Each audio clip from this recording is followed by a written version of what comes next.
प्राचीन इतिहास सभ्यता संभव सभ्यता भारत में चांदी की उपलब्धता के प्राचीनतम साक्ष्य मिलते हैं हड़प्पा संस्कृति से। चांदी के प्राचीनतम साक्ष्य हड़प्पा सभ्यता से प्राप्त होते हैं। एनसीईआरटी प्राचीन भारत के अनुसार हड़प्पाई स्वर्णकार चांदी, सोने एवं रत्न के आभूषण बनाते थे। यद्यपि ये चांदी का आयात अफगानिस्तान से करते थे। चांदी मुख्यतः राजस्थान के जानवर और अजमेर, जवार और अजमेर से पाया जाता है। सूत्रकाल, महाकाव्य काल, संगम काल एवं पूर्व मौर्य काल। निम्नलिखित में से कौन सी प्रथा चतुर्थ देवोत्तर काल में प्रचलित हुई? ब्रह्मचार, गृहस्थ आश्रम, वानप्रस्थ, संन्यास। पूर्व वैदिक काल में केवल गृहस्थ आश्रम का उल्लेख मिलता है। उत्तर वैदिक ग्रंथों में केवल 3 आश्रमों का उल्लेख मिलता है। गृहस्थ यज्ञ, अध्ययन और दान में लीन रहते थे। मुनि तपस्या करते थे। ब्रह्मचारी आचार्य या शिक्षक के साथ रहते थे। संन्यास का प्रचलन सूत्र काल तथा महाकाव्य काल में होता है। बौद्ध, जैन, भागवत एवं शैव धर्म। बौद्ध धर्म के महान और हीनयान संप्रदाय में सर्वाधिक मौलिक अंतर निम्नलिखित में से कौन सा है? देवी देवताओं की पूजा। हीनयान संप्रदाय में महात्मा बुद्ध को एक महापुरुष माना जाता था, परंतु महायान संप्रदाय में उन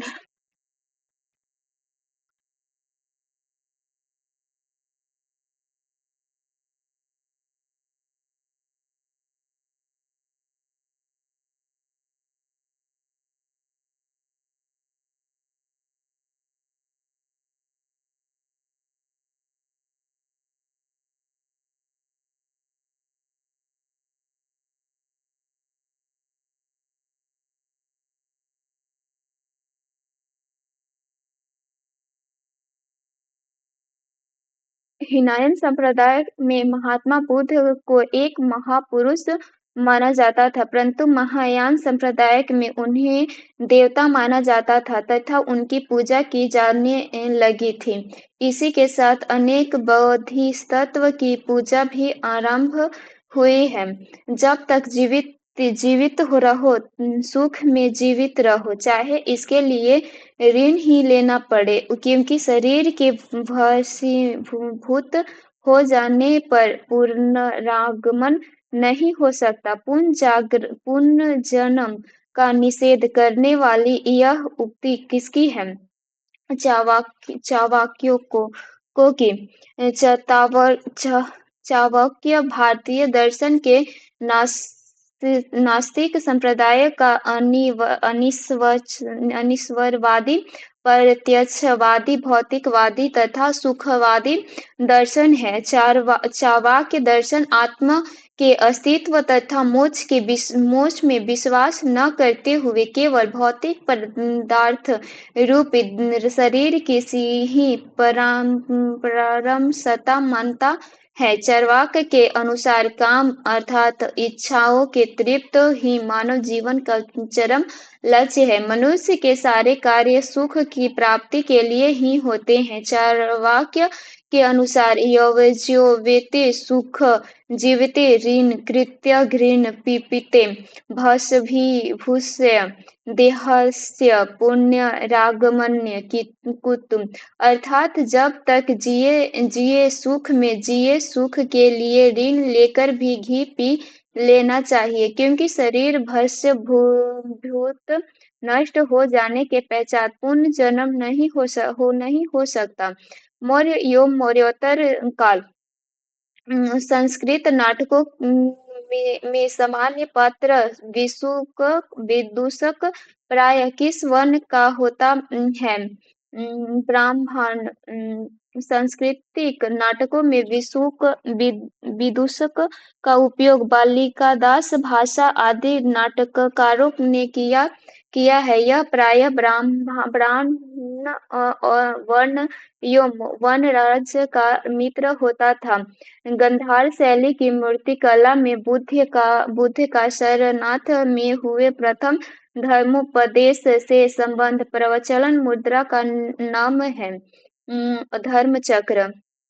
गांधार शैली में निर्मित बौद्धों की मूर्तियां काले स्लेटी पाषाण चूने तथा पक्की मिट्टी से बनी है। इसमें से बुद्ध को विभिन्न मुद्राओं में दर्शाया गया है। बुद्ध की मूर्तियां ध्यान, पद्मासन, धर्मचक्र, प्रवर्तन, वरद तथा भव्य आदि मुद्राओं में है।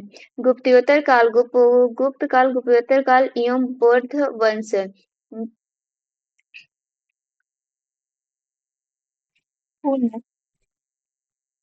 तोरमान हुन तथा इसने गुप्त काल में भारत पर आक्रमण किया था। हुन मध्य एशिया में निवास करने वाली जाति थी। यूची हुनों की एक प्रजाति थी। सिथियन शासकों की एक शाखा थी।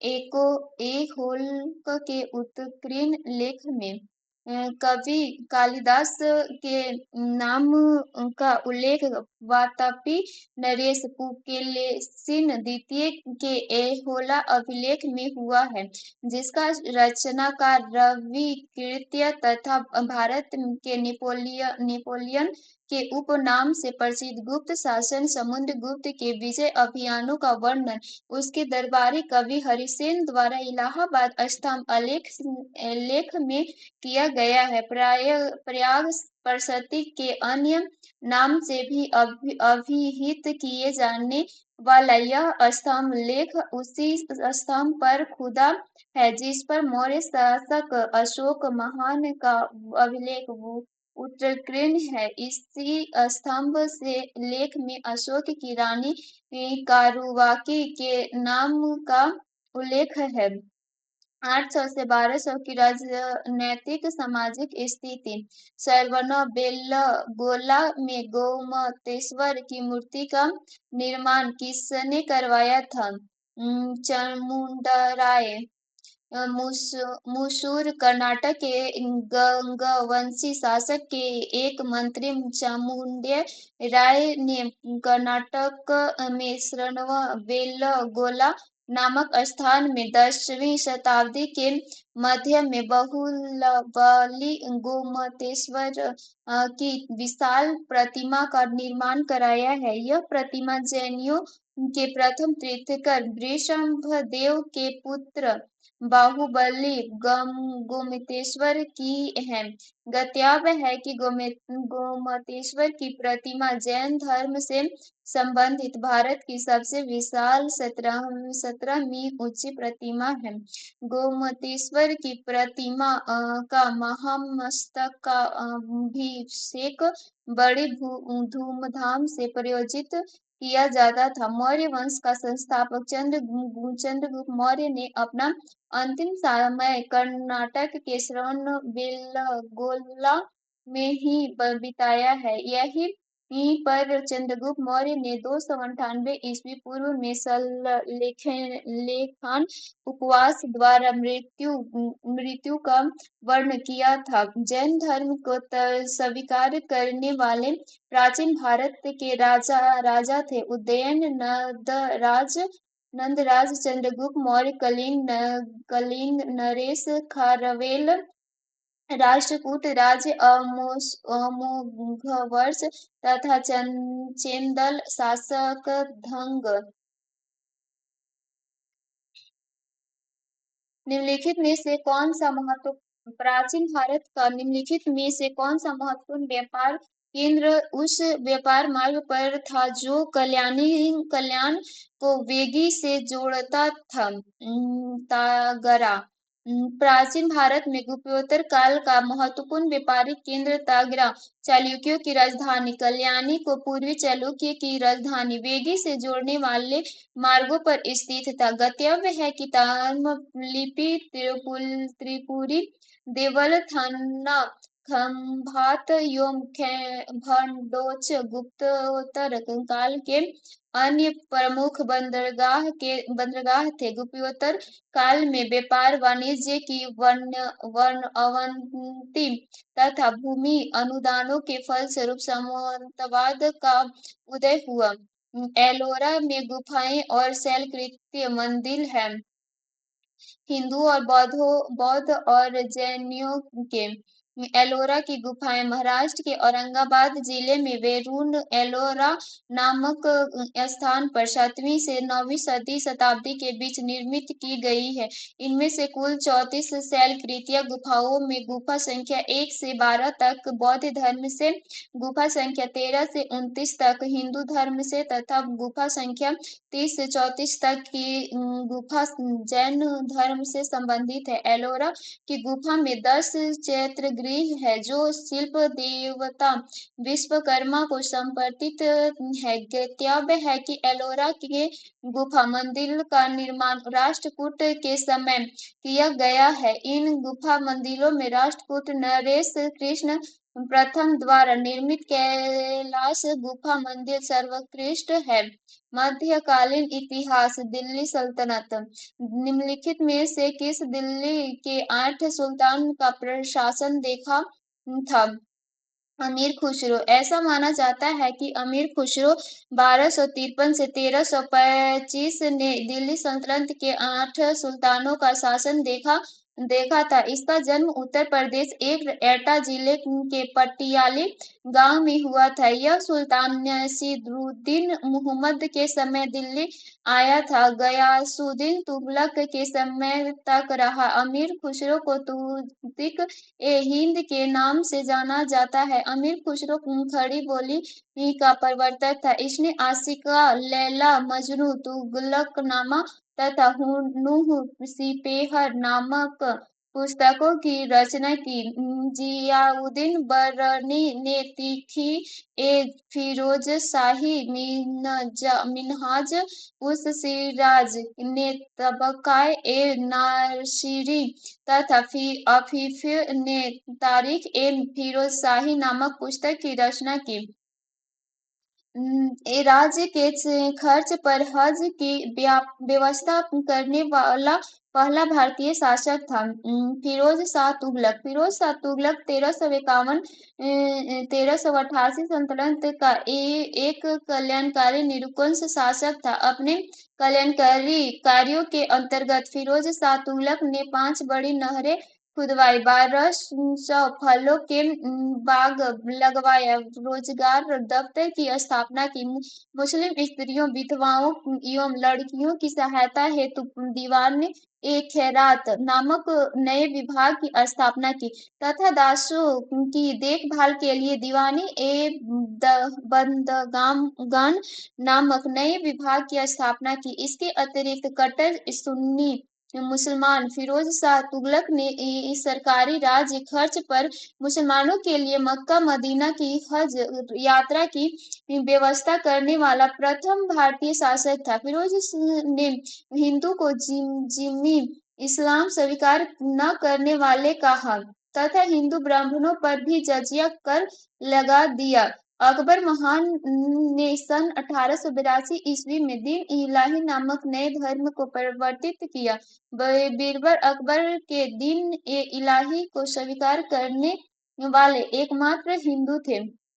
मुगल साम्राज्य। अकबर ने इंस मनसबदारी प्रणाली को लागू किया। वह किस देश में प्रचलित प्रणाली से उधार ली गई थी?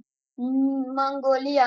अकबर 1556 से 1605 ईस्वी द्वारा लागू की गई सैन्य व्यवस्था को मनसबदारी के नाम जाना जाता है। अकबर द्वारा प्रारंभ की गई इस मनसबदारी व्यवस्था में उन व्यक्तियों को सम्राट द्वारा एक पद प्रदान किया जाता था जो शाही सेना में होते थे।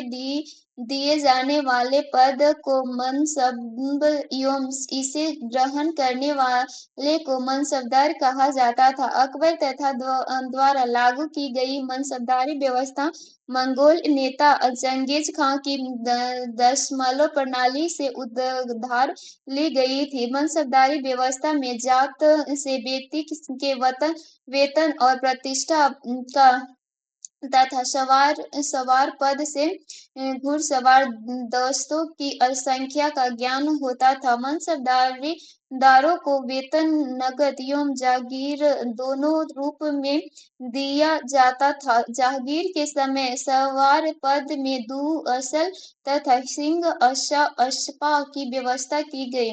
मुगल कालीन में निम्नलिखित में से किस महिला ने ऐतिहासिक विवरण लिखे हैं? गुलबदन बेगम। मुगल काल की उपरोक्त चारों चारों ही महिलाओं ने उच्च शिक्षा एवं साहित्य के क्षेत्र में प्रतिष्ठा स्थापित की, किंतु जहां तक ऐतिहासिक विवरण लिखने की बात थी, इसमें गुलबदन बेगम, जो बाबर की पुत्री थी, ने हुमायूंनामा नामक ऐतिहासिक ग्रंथ लिखा। नूरजहां जहांगीर की पत्नी थी, जिसे नूरजहां नूर गुट बनाकर शासन में हिस्सा लिया है। जहांरा बेगम शाहजहां की बड़ी पुत्री थी, जिससे उत्तराधिकारी के युद्ध के दरार का साथ दिया तथा शाहजहां के बंदी जीवन में उसके साथ रही। जेबुन्निसा औरंगजेब की पुत्री थी, जिससे विद्रोह शाहजहां अकबर द्वितीय से पत्र व्यवहार करने के कारण औरंगजेब ने निर्वासित कर दिल्ली भेज दिया था। मराठा वंश मानचित्र पर विचार कीजिए। मानचित्र छायांकित क्षेत्र राज्य दर्शाता है। मराठों का दिए गए मानचित्र का छायांकित भाग महाराष्ट्र को दर्शाते हैं, जो महाराष्ट्र के राज्यों से संबंधित है। 17वीं शताब्दी में मुगल साम्राज्य के विघटन के पश्चात शिवाजी तथा पेशवाओं के अधीन मराठा शक्ति की स्थापना भारत के वर्तमान महाराष्ट्र, कर्नाटक तथा आंध्र प्रदेश एवं गोवा के कुछ भागों में हुई। दिए हुए मानचित्र का छायांकित भाग मराठा आधिपत्य के इन्हीं भागों को प्रदर्शित करता है। आधुनिक इतिहास। मुगल साम्राज्य का विघटन यूरोपीय वाणिज्य का प्रारंभ। सहायक संधि को स्वीकार करने वाला पहला भारतीय शासक कौन था? हैदराबाद का निजाम। सहायक संधि स्वीकार करने वाला वह पहला शासक हैदराबाद का निजाम था। सहायक संधि द्वारा सम्मिलित राज्यों में हैदराबाद का निजाम 1798 में प्रथम था, जबकि मैसूर दूसरा राज्य जिसने 1799 में सहायक संधि स्वीकार किया है, तथा अवध में नवाब ने सहायक संधि को 1801 में स्वीकार किया था। इसीलिए सही विकल्प बी है। महाराज रणजीत सिंह के राज्य की राजधानी थी लाहौर। सिखों की शुकरचकिया मिसल से संबंधित महाराज रणजीत सिंह का राजा पंजाब से लाहौर तक विस्तृत था। महाराजा रणजीत सिंह की राजनीतिक राजधानी लाहौर तथा धार्मिक राजधानी अमृतसर थी। जून 1839 में महाराजा रणजीत सिंह की मृत्यु के पश्चात 1845-46 ईस्वी में महाराजा दिलीप सिंह तथा अंग्रेज गवर्नर जनरल लॉर्ड हार्डिंग की सेनाओं के बीच प्रथम एंग्लो-सिख युद्ध हुआ। सन 1848 से 49 में लॉर्ड डलहौजी के समय द्वितीय एंग्लो-सिख हुआ। ज्ञातव्य है कि प्रसिद्ध कोहिनूर हीरा रणजीत सिंह को अफगान शासक शाह शुजा से प्राप्त हुआ था, जिसके नादिर शाह लाल किले से लूट कर ले गया था और जिसे दिलीप सिंह ने सम्राज्ञी को सौंप दिया था। उल्लेखनीय है कि रणजीत सिंह ने अपनी राजधानी लाहौर में एक तोपखाना खोला था, जिससे मुस्लिम तो 25 नौकरी पर रखे गए थे। भारत के साथ व्यापार के लिए सर्वप्रथम संयुक्त ऊंची कंपनी किन लोगों ने आरंभ की? डच। सन 1602 में डच हाईलैंड संसद द्वारा पारित किए गए प्रस्ताव से एक संयुक्त डच ईस्ट इंडिया कंपनी की स्थापना हुई। इस कंपनी को डच संसद द्वारा 21 वर्षों के लिए भारत और पूर्व के देशों के साथ व्यापार करने, आक्रमण एवं विजय करने के संबंध में अधिकार पत्र प्राप्त हुआ। डच ईस्ट इंडिया कंपनी का नाम इमिग्रेट ईस्ट इंडिया कंपनी था। यह कई कंपनियों को मिलाकर बनी थी। इस प्रकार यह भारत के साथ व्यापार करने के लिए प्रथम व्यापारिक कंपनी थी। ब्रिटिश महारानी एलिजाबेथ प्रथम के द्वारा दिए गए 15 वार्षिक व्यापार अधिकार पत्र से दिसंबर 1600 ईस्वी में अंग्रेजी ईस्ट इंडिया कंपनी की स्थापना की गई। फ्रेंच ईस्ट इंडिया कंपनी देश इंडियस ओरिएंटल्स की स्थापना लुई 14वें मंत्री क्लबर्ट द्वारा 1664 ईस्वी में की गई तथा डेनमार्क ईस्ट इंडिया कंपनी सन 1616 में स्थापित हुई। 1857 का विद्रोह 19वीं शताब्दी का जन आंदोलन। संबलपुर के अनेक ब्रिटिश विरोधी विद्रोह का नेता निम्नलिखित में से कौन था? सुरेंद्र शाही। उड़ीसा के संबलपुर के अतिरिक्त मामलों में अंग्रेजी सरकार द्वारा किया जा रहे हस्तक्षेपों के कारण वहां के नेता सुरेंद्र शाही 1809 से 84 ईस्वी में अंग्रेजों के विरुद्ध कर दिया। अंग्रेजों ने 1849 में सुरेंद्र शाही को जेल में डाल दिया। जेल से छूटने के बाद सुरेंद्र शाही अंग्रेज के विरुद्ध पुनः सक्रिय रहे तथा 1857 ईस्वी के विद्रोह में अंग्रेजों के खिलाफ गुरिल्ला युद्ध लड़ा गया। सन 1861 में अंग्रेजों ने सुरेंद्र शाही को आजीवन कारावास की संज्ञा दी। फलस्वरूप 28 फरवरी 1884 को सुरेंद्र शाही की जेल में ही मृत्यु हो गई। सरदार तीरथ सिंह 1833 ईस्वी के खासी आदिवासी विद्रोह का नेता था। 1857 के विद्रोह के ठीक बाद बंगाल में निम्नलिखित में से कौन सा विप्लव हुआ? नील उपद्रव। सन 1857 के विद्रोह के ठीक पश्चात बंगाल में सन 1859 से 60 ईस्वी में नील कृषकों का सर्वाधिक व्यापक और जुझारू आंदोलन हुआ है। सितंबर 1859 में बंगाल के नादिया जिले में स्थित गोविंदपुर गांव के किसानों ने स्थानीय नेता दिगंबर विश्वास एवं विष्णु विश्वास के नेतृत्व में नील की खेती बंद करके नीली बागान मालिकों के उत्पीड़न के खिलाफ विद्रोह कर दिया। यह भारतीय इतिहास की प्रथम किसान हड़ताल थी। हिंदू पेट्रियाल के संपादक हरिश्चंद्र मुखर्जी ने अपने अखबार के माध्यम से नीली आंदोलन का समर्थन किया था। दीनबंधु मित्र ने अपने नाटक नील दर्पण में नील बागान मालिकों के अत्याचार का खुला चित्रण किया है। नील किसानों की एकजुटता के फलस्वरूप 1660 में नील आयोग की नियुक्ति की गई है।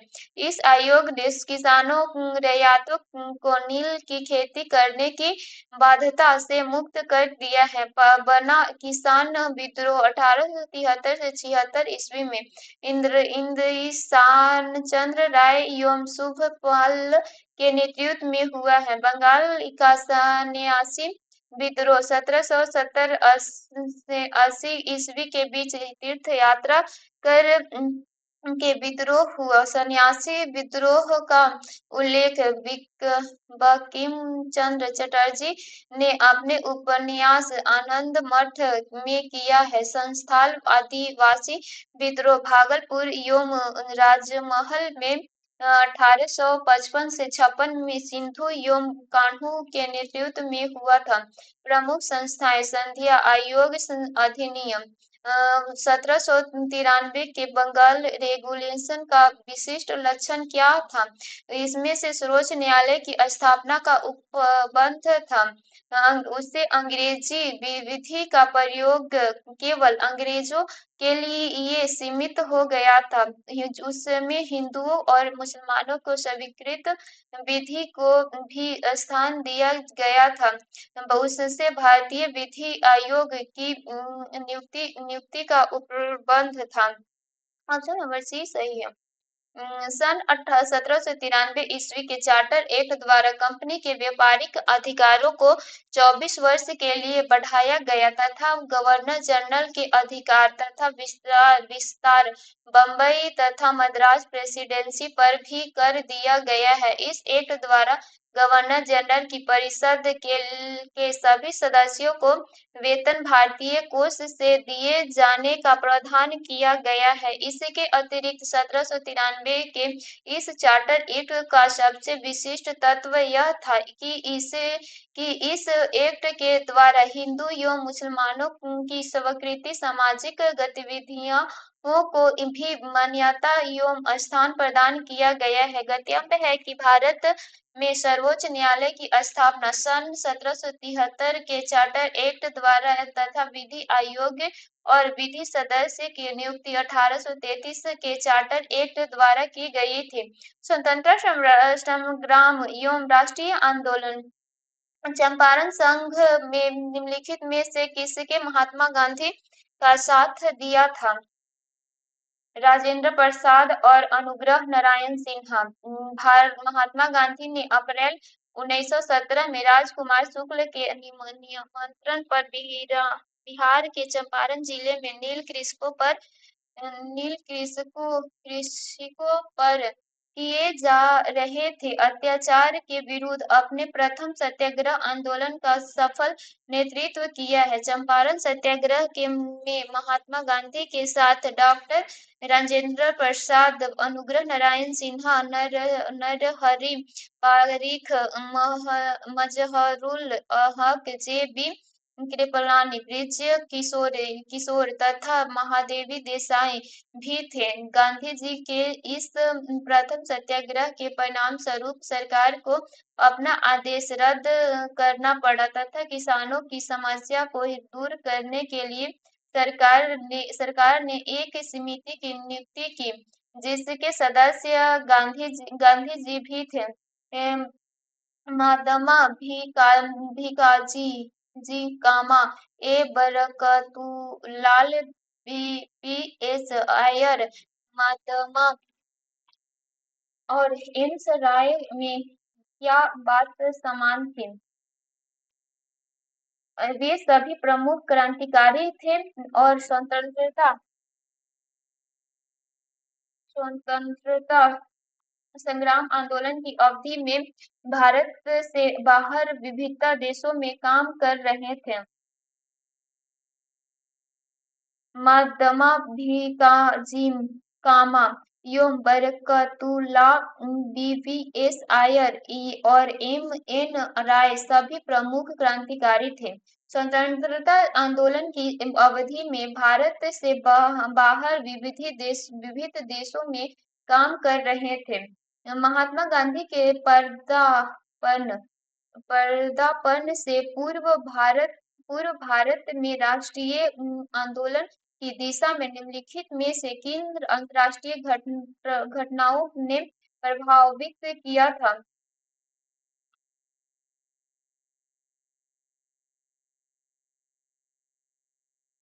1858 के इटली अबिसिनिया युद्ध ने, चीनी के बक्सर आंदोलन ने, आयरलैंड के क्रांतिकारी आंदोलन ने, रूस जापान के युद्ध में जापान की विजय ने, 1 2 3 4 उत्तर सभी सही।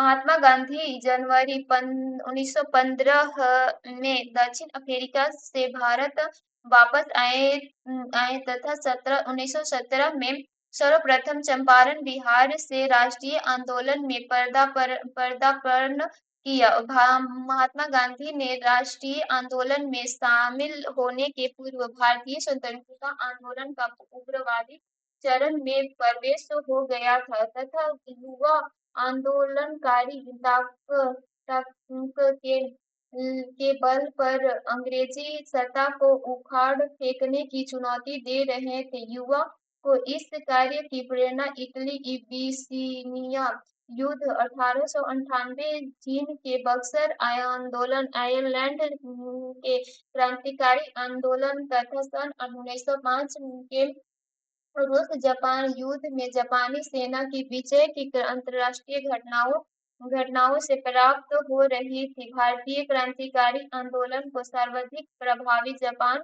जैसे छोटे देश द्वारा रूस की पराजय ने किया। भारत का भूगोल, भौतिक संरचना, अपवाह तंत्र, मानव भूगोल।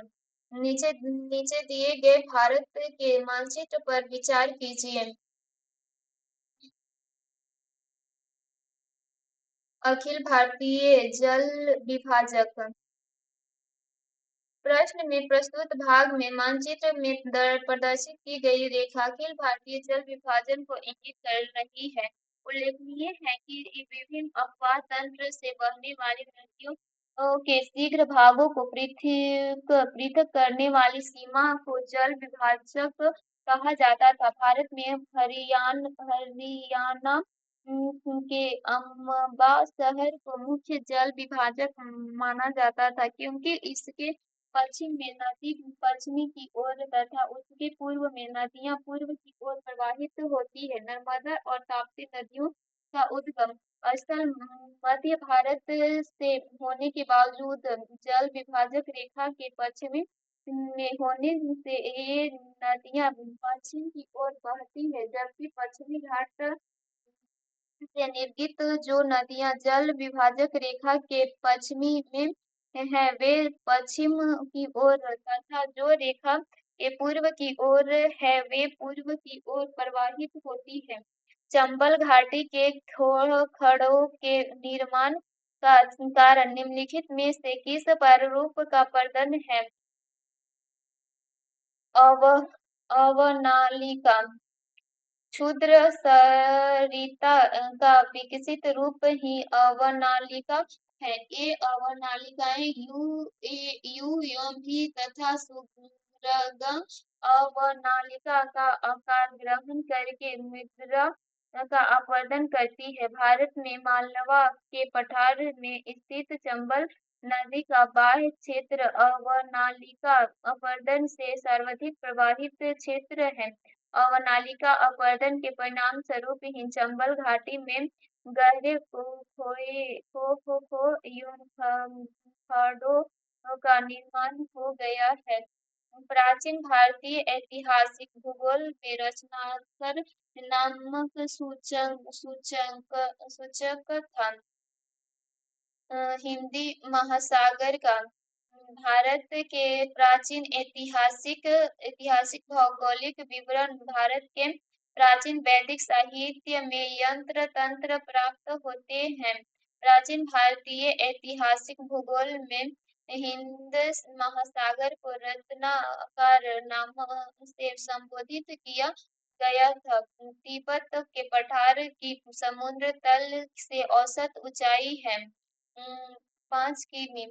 तिब्बत का पठार हिमालय पर्वत के उत्तर और क्युनलुन पर्वत के दक्षिण में 4000 से 5000 मीटर की ऊंचाई पर स्थित है। इसके पूर्व में श्रीकांत और पश्चिमी में हिंदूकुश तथा काराकोरम की श्रेणियां स्थित है। भारत में जो एकमात्र मानवाभाव कपि पाया जाता है वह है असम के श्वेत भृगीवन। डा एल बी पी लोक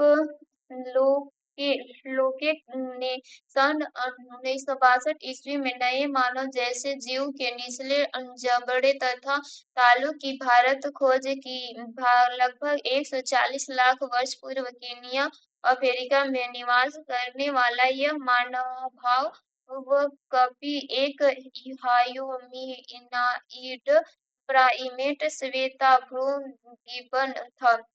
यह भारत में पाए जाने वाला एकमात्र मानवाभाव कपि है। हिमालय की रचना समांतर वलय श्रेणी में हुई है जिसमें प्राचीनतम श्रेणी है बृहद हिमालय श्रेणी। हिमाचल पृथ्वी की आंतरिक शक्ति से धरातल की चट्टानों के मुड़ जाने से निर्मित वलित पर्वत है। हिमालय प्राचीन तेथिस सागर की विशाल भूद्रोणी में वलन पड़ने के कारण निर्मित हुआ है, जिसकी विभिन्न श्रेणी का विकास भिन्न भिन्न कालों में हुआ। हिमालय की सबसे प्राचीनतम पर्वत श्रेणी बृहद हिमालय श्रेणी है, जबकि निम्न हिमालय धौलाधार एवं शिवालिक हिमालय पर्वतीय काल में निर्मित श्रेणियां हैं। इनमें से शिवालिक श्रेणी हिमालय की सबसे नवीनतम पर्वत श्रेणी है। भारत में आर्द्र शुष्क क्षेत्र में जल ढाल विकास का प्रमाणक चिन्ह है।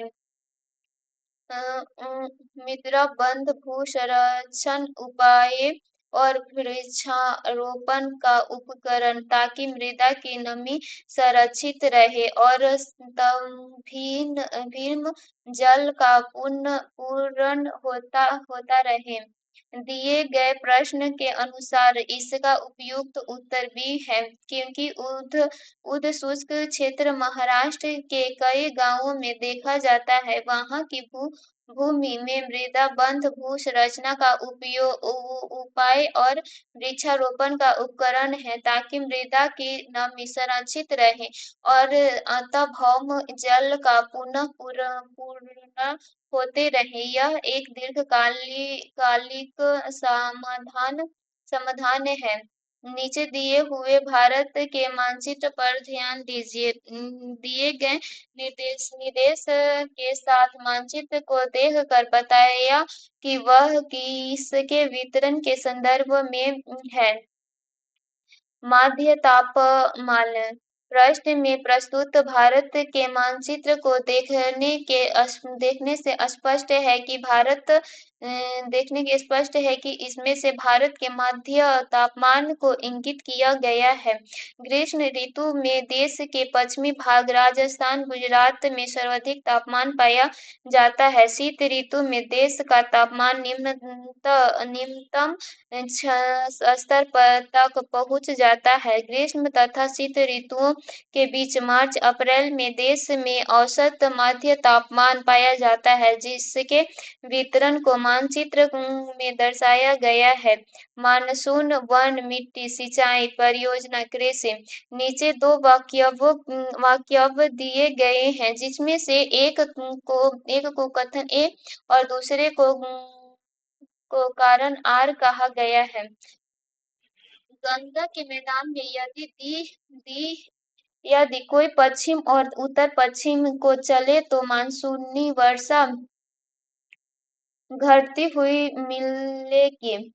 गंगा के मैदान में कोई ज्यों-ज्यों ऊपर को बढ़ता जाएगा, आर्द्रताधारी मानसूनी पवन और ऊंची जाति मिलेगी। ऊपर के संदर्भ में वाक्यांशों के संदर्भ में निम्नलिखित में से कौन सा सही है? ए और आर दोनों सही है और ए की सही व्याख्या आर करता है। गंगा के मैदान में यदि कोई पश्चिम और उत्तर पश्चिम की ओर चले तो मानसूनी वर्षा घटती हुई मिलेगी, क्योंकि गंगा के मैदान में ज्यों ज्यों ऊपर को बढ़ता जाएगा, आर्द्रताधारी मानसून पवन और ऊंचाई पर जाती हुई मिलेगी। यदि खाद्यान्नों का सुरक्षित संग्रहण सुनिश्चित करना हो तो कटाई के समय उनका आर्द्रता अंश कितने प्रतिशत से अधिक नहीं होना चाहिए? 14%। खाद्यान्नों से सुरक्षित भंडार को सुनिश्चित करने के लिए फसल की कटाई के समय जनता के दाने दाने में नमी अर्थात आर्द्रता की अधिकतम मात्रा 14% से अधिक नहीं होनी चाहिए, क्योंकि नमी की प्रतिशत मात्रा इससे अधिक होने पर खाद्यान्नों के सड़ने तथा उसमें हानिकारक कीटों के लगने की संभावना बढ़ जाती है। उल्लेखनीय है कि भंडार में रखे जाने की पश्चात खाद्यान्नों में मौजूद 14% से अधिक आर्द्रता या नमी वाष्पित नहीं हो पाती है, जिससे अजंता अनाज में कीड़े लगने या सड़ने की अधिकांश आशंका बढ़ जाती है। भारत में सर्वाधिक दूध देने वाली बकरी की नस्ल है जामुनापारी। जमुनापारी वर्तमान में संख्या की दृष्टि से भारत में विश्व की सर्वाधिक बकरियां पाई जाती हैं।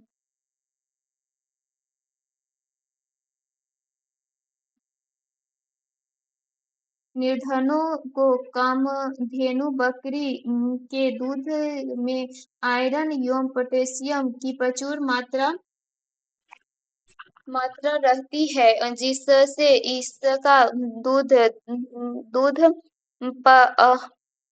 तपेदिक अल्सर एवं अतिसार के मरीजों के लिए बहुत लाभदायक होता है।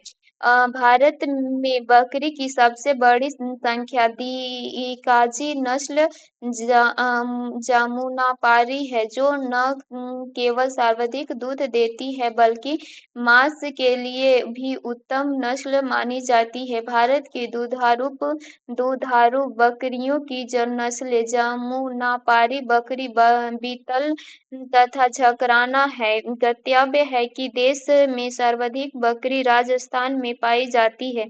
केंद्रीय बकरी अनुसंधान संस्थान मखदूम मथुरा में स्थित है। कृषि भूमि में किसके पौधे उगाने से भूमि का अपरदन अधिकतम तीव्रता से होता है? सोरघम। मृदा अपरदन क्षरण का भौतिक क्रिया है जिसके द्वारा मृदा पदार्थ एक स्थान से दूसरे स्थान पर पहुंचाए दिए जाते हैं। मृदा की ऊपरी परत मुख्य वायु तथा जल के माध्यम से स्थानांतरित हो जाती है। इसी को मृदा क्षरण कहते हैं। कृषि भूमि में अशोभन अर्थात ज्वार के पौधों की जड़ों द्वारा मृदा के आंतरिक संगठन को ढीला कर दिया जाता है। फलस्वरूप भूमि का अपरदन अधिक तीव्रता के साथ होने लगता है। मृदा अपरदन को रोकने के लिए फसलों को बदल कर बोना सस्यावर्तन चाहिए। निम्नलिखित में से कौन सी मछलियां का भारत के केवल ठंडे क्षेत्र में ही प्रजनन होता है? सर, तिनका और ट्राउट। भारत की प्रसिद्ध तिनका और ट्राउट मछलियां का प्रजनन भारत के ठंडे क्षेत्रों में होता है, जबकि कताला, भकेती, रोहू तथा झींगा मछली भारत के सभी क्षेत्रों में पाई जाती है। तमिलनाडु तथा केरल का समुद्री तट क्षेत्र झींगा मछली के उत्पादन के लिए प्रसिद्ध है। मछली भारत के समुद्री निर्यात की प्रमुख मंद है। भारत में निम्नलिखित में से कौन सा मृदा प्रारूप लोहे का अतिरेक होने का कारण होता रहा है। लेटेराइटिक लेटेराइट संस्थान बंद मिट्टी है जो भारत में लगभग 1.26 लाख वर्ग किमी में विस्तृत है। इस मिट्टी का निर्माण आर्द्र एवं शुष्क मौसम के कृमि परिवर्तन के कारण निक्षालन की प्रक्रिया लीचिंग के द्वारा होता है। निक्षालन की क्रिया के कारण सिलिका एवं चूने का अंश रिसकर नीचे चला जाता है तथा मृदा में लोहा तथा एल्युमीनियम के यौगिक ही शेष बचते हैं। लेटेराइट मिट्टी में चूना, नाइट्रोजन, पोटाश एवं फास्फोरस की कमी होती है। चूने की कमी के कारण यह मिट्टी अम्लीय होती है। कम उर्वरक शक्ति वाली यह मिट्टी भारत के पूर्वी एवं पश्चिमी घाट राजमहल की पहाड़ी, केरल, कर्नाटक के कुछ भागों तथा उड़ीसा एवं मेघालय के पठारी क्षेत्रों में पाई जाती है। लेटेराइट मिट्टी में चाय, कहवा, रबर, काजू, सिनकोना आदि की बगानी कृषि की जाती है। ज्ञातव्य है कि जलोढ़ मृदा में पोटाश एवं चूना की अधिकता तथा नाइट्रोजन, फास्फोरस एवं जीवाश्म तथा अभाव पाया जाता है। मरुस्थलीय मृदा में लवण एवं फास्फोरस की अधिकता तथा जीवाश्म एवं नाइट्रोजन की कमी पाई जाती है। चावल की खेती के लिए आदर्श जलवायु परिस्थितियां हैं। 100 सेमी से ऊपर वर्षा और 25 डिग्री सेमी से ऊपर ताप। चावल चावल उस आर्द्रता कटिबंधीय का पौधे होने के कारण गर्म और आर्द्र प्रदेशों में विशेषकर उगाया जाता है। इसके लिए तापमान कम से कम 20 डिग्री सेल्सियस से 27 डिग्री सेल्सियस के बीच होना चाहिए। वर्षा की मात्रा से 200 सेमी होनी चाहिए। विश्व का भूगोल। ब्रह्मांड एवं सौरमंडल। तारे का रंग सूचक है। उसके ताप उसके ताप का तारों के नियमित वर्णक्रम अर्थात उसकी तरंग दैर्ध्य के विकिरण की तीव्रता के आधार पर तारों के रंग को निर्धारित किया जाता है। किसी भी तारे का रंग उसके तापमान का सूचक होता है। सूर्य एक तारा है। की सतह का तापमान 55,000 डिग्री सेल्सियस से 6,000 डिग्री सेल्सियस होता है। सूर्य का रंग पीला होता है। तारों में नाभिकीय संलयन की क्रिया से ऊष्मा उत्पन्न होती है।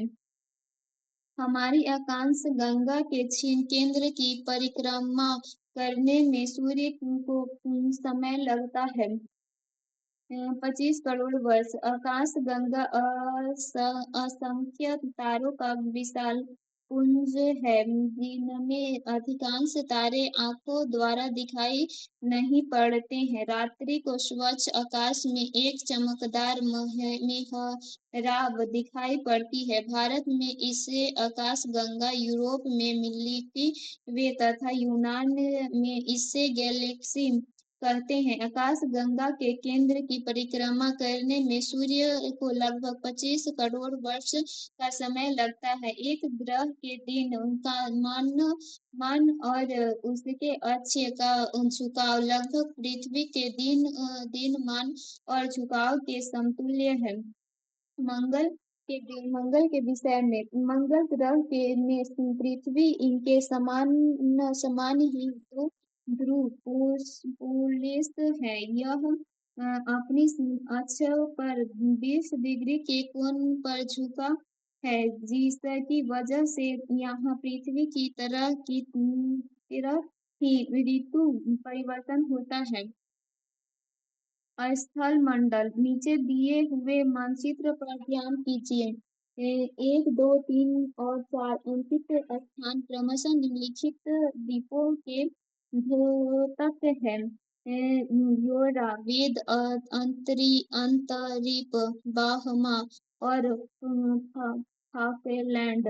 प्रश्न में प्रस्तुत किए गए विश्व मानचित्र इनमें 1, 2, 3, 4, 3 तथा 4 अंकों में अंकित किए गए स्थान क्रमशः एक एंजोर, वेद, अंतरीप, बाहमा और फाकलैंड द्वीपों को प्रदर्शित करते हैं। प्राणियों की और पादपों की जनजातियों में अधिकतम विविधता मिलती है।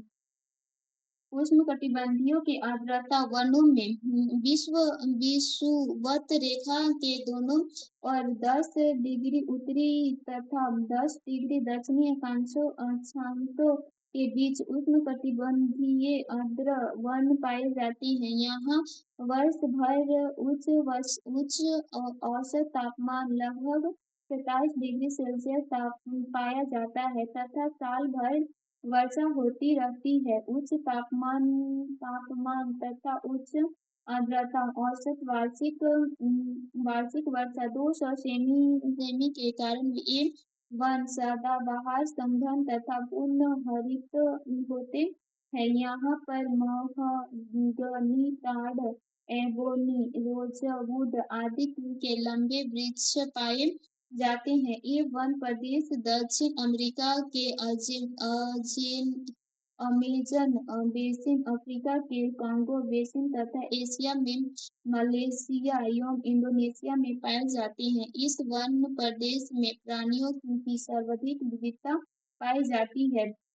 विनाशकारी भूकंप के गुरुत्व के कारण त्वरण होगा 980 सेमी से टू। विनाशकारी भूकंप के गुरुत्व के कारण त्वरण का मान 980 सीएम सेकेंड या 9.8 एम सेकेंड से अधिक होगा।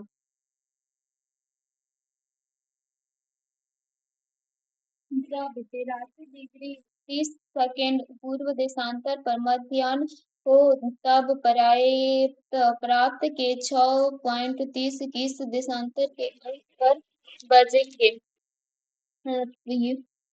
0 डिग्री पू या पर। जब 82 डिग्री 30 सेकेंड पूर्वी देशांतर जिसे के भारत का मानक समय माना जाता है मध्यम अर्थात ठीक 12 बजे होंगे तब पर्याप्त के 6.30 बजने में लगा समय 12 से 6.30 इक्वल टू 5:30 घंटे होगा। जब अब 4 मिनट का समय एक देशांतर रेखा को पार करने में लगता है इसीलिए 5.30 घंटे से प्राप्त देशांतर होंगे -5 गुने 60 प्लस 30/4 82 डिग्री 30 सेकेंड देशांतर। स्पष्ट है कि यह देशांतर रेखा 0 डिग्री मध्याह्न रेखा पर स्थित होगा। उल्लेखनीय है कि 0 डिग्री देशांतर ग्रीनविच रेखा 0 डिग्री मध्याह्न रेखा पर स्थित होगा। उल्लेखनीय है कि 0 डिग्री देशांतर ग्रीनविच देशांतर रेखा है जो लंदन इंग्लैंड के पास से होकर गुजरती है। यह 0 डिग्री पूर्व अथवा पश्चिमी दोनों ही होगा। इसे विश्व का ग्रीनविच मीन टाइम कहा जाता है। पृथ्वी के तल पर प्रथम पक्षी का प्रादुर्भाव कब हुआ माना जाता है? 15 करोड़ वर्ष पूर्व। पृथ्वी के विभिन्न भागों से प्राप्त प्राचीन जीवाश्मों की जीव वैज्ञानिक ने कार्बन डेटिंग द्वारा जो तिथि निर्धारित की है उसके आधार पर तथा अन्य साक्ष्यों के आधार पर पृथ्वी के तल पर सर्वप्रथम पक्षी के प्रादुर्भाव की तिथि लगभग 13.5 करोड़ वर्ष पूर्व निश्चित की गई है। इस तथ्य के आधार पर प्रश्न का विकल्प सी निकटतम सही उत्तर है। एक विमान 30 डिग्री उत्तरी अक्षांश से 50 डिग्री पूर्वी देशांतर से उड़ान उड़ान भरता है और पृथ्वी के विपरीत सिरे पर नीचे उतरता है, वहाँ वह कहाँ उतरेगा? 30 डिग्री दक्षिणी अक्षांश से 130 डिग्री पश्चिमी देशांतर। विकल्पों के अनुसार एक विमान 30 डिग्री उत्तरी अक्षांश से 50 डिग्री पूर्वी देशांतर से उड़ान भरता है और पृथ्वी के विपरीत सिरे पर नीचे उतरता है, अतः वह 30 डिग्री दक्षिणी अक्षांश तथा 180 से 50 130 डिग्री पश्चिमी देशांतर में उतरेगा। इस प्रकार विकल्प डी सही है। आर्थिक भूगोल। सूची सूची वन को सूची टू में सम्मिलित कीजिए और सूचियों के नीचे दिए हुए कूटों को सही सहायता से सही उत्तर का चयन कीजिए। चावल, घूडी मतुकुन, गेहूं,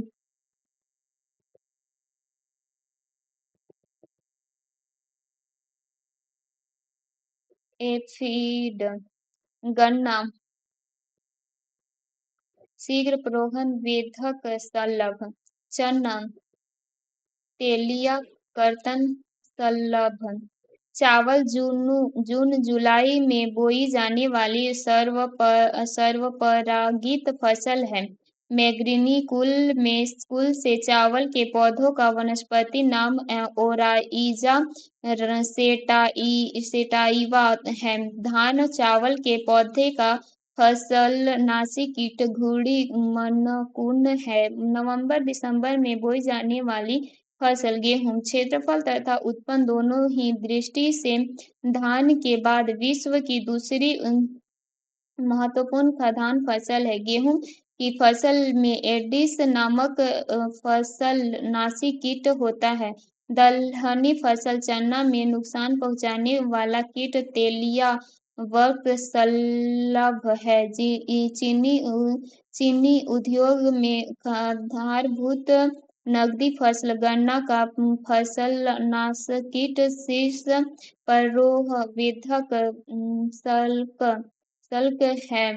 ज्ञातव्य है कि धान की फसल में भूरापन, चीती रोग एवं खरा रोग, गेहूं के कंडुआ एवं रस्ट रोग, चना में उत्काठा रोग तथा गन्ने की फसल में लाल सड़न तथा कड़न रोग प्रमुख रूप से लगते हैं। निम्नलिखित में से किन का उपयोग जैव उर्वरक के रूप में किया जाता है? बे एक और दो, अजोला और नील हरित शैवाल। ऐसे जीवाणु जो अपनी शक्ति से वातावरणीय नाइट्रोजन का स्थिरीकरण करके तथा भूमि में स्थित फास्फोरस को पौधे को उपलब्ध कराकर पौधे की वृद्धि एवं विकास में सहायता के साथ साथ मृदा की भौतिक अवस्था में भी सुधार करते हैं, जैव उर्वरक कहलाते हैं। विभिन्न प्रकार की मृदा स्थिति तथा फसलों की प्रकृति के आधार पर जैव उर्वरक को निम्नलिखित श्रेणी में बांटा गया है। नील हरित शैवाल और अजोला एजोटोबैक्टर तथा एजोस्पाइरिलस राइजोबियम। नील हरित शैवाल तथा अजोला धान के खेतों में नाइट्रोजन स्थिरीकरण में एजोटोबैक्टर, खाद्यान्न तिलहन, नकदी फसलों बागवानी फसलों में एजोस्पाइरिलस, सूर्यमुखी तथा बाजरा की फसल में तथा राइजोबियम दलहनी फसलों में जैव उर्वरक के रूप में उपयोग में लाया जाता है। जनसंख्या योग्य नागरिकीकरण। एशिया में निम्नलिखित में से किस क्षेत्र में जनसंख्या की सर्वाधिक वृद्धि दर अधिकतम है? एशिया, मध्य एशिया। मध्य एशिया क्षेत्र की वार्षिक दर 2000 से 5 के दौरान 2.5% से अधिक और 2005 से 10 के दौरान 0.3% रही है। अतः प्रश्न काल के दौरान विकल्प सी ही सही उत्तर था। भारतीय संविधान एवं राज्य व्यवस्था। नागरिकता, मूल अधिकार, मूल कर्तव्य, राज्य के नीति निर्देशक तत्व। भारतीय संविधान का आधारभूत संरचना के सिद्धांत का तात्पर्य है कि संविधान के कुछ लक्षण ऐसे अनिवार्य हैं कि उनका निराकरण नहीं किया जा सकता ही किया जा सकता।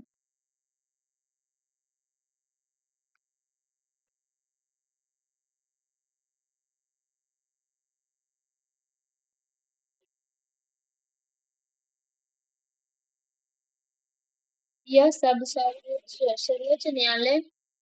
न्यायालय ने केशवानंद भारतीय बगान भारत संघ के मामले में प्रयोग किया था। न्यायालयों ने इसे कहा था कि यद्यपि अनुच्छेद 368 में अधीन संसद की संशोधन शक्ति विस्तृत है किंतु असीमित नहीं है। संविधान के कुछ ऐसे अनिवार्य लक्षण हैं जिन्हें निराकृत कर वह आधारभूत ढांचे को नष्ट नहीं कर सकती। अतः विकल्प ए सही है। भारत में समाचार पत्रों का षड्यंत्र।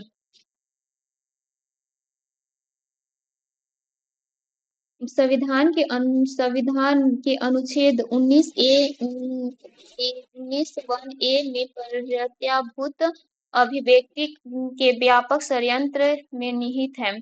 भारत के संविधान में समाचार पत्रों एवं प्रेस की स्वतंत्रता का अलग से किसी भी अनुच्छेद में उल्लेख नहीं किया गया है, परंतु प्रेस की स्वतंत्रता संविधान के भाग 3 के अंतर्गत अनुच्छेद 19(1) द्वारा प्रत्याभूत पर विचार अभिव्यक्ति की स्वतंत्रता के व्यापक परिप्रेक्ष्य में सम्मिलित है। संघ एवं राज्य की कार्यपालिका आपात उपबंधन। निम्नलिखित में से किस न की नियुक्ति भारत के राष्ट्रपति द्वारा की जाती है? केवल एक और वित्त आयोग का अध्यक्ष और संघ राज्य क्षेत्र का मुख्यमंत्री। भारतीय संविधान के अनुच्छेद 280 में एक विशेष आयोग की स्थापना का प्रावधान है। संविधान के अनुसार वित्त आयोग के अध्यक्ष एवं 4 सदस्य की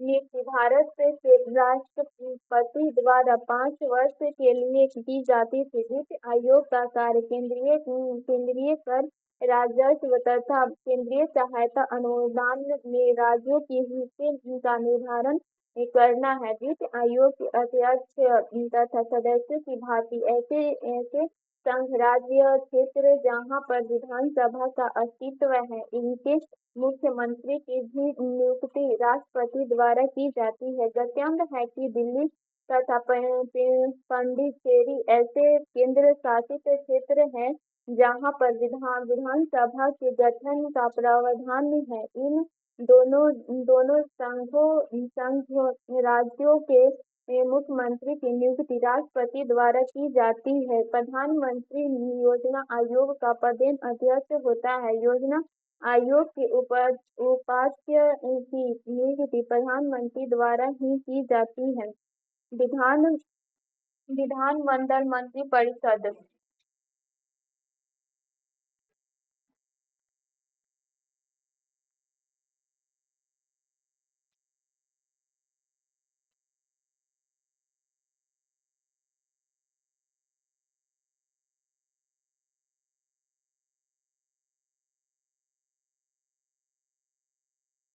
नीचे दो वाक्य दिए हैं जिनमें से एक को कथन ए और दूसरे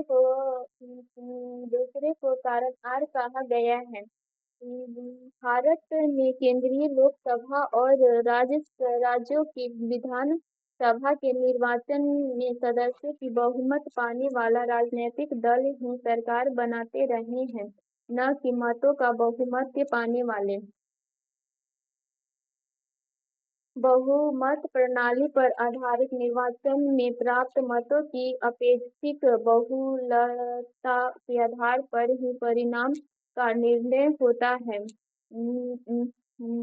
ए और आर दो सही हैं, पर ए की सही व्याख्या आर नहीं करता है। भारत में लोकसभा, संसद का निम्न सदन तथा राज्य विधानसभा के चुनाव में निर्धारित कुल सीटों में से सदस्यों का आधे से अधिक बहुमत प्राप्त करने वाला राजनीतिक दल या गठबंधन की सरकार बनाते हैं। चुनाव में पड़े कुल मतों के बहुमत प्राप्त करने वाले राजनीतिक दल के बिना सीटों का बहुमत प्राप्त किए सरकार बनाने का अधिकार नहीं मिलता है। बहुमत प्रणाली पर आधारित चुनाव में सर्वाधिक मत प्राप्त करने वाला प्रत्याशी ही विजयी होता है। मतों की अपेक्षित बहुलता के आधार पर प्रत्याशियों की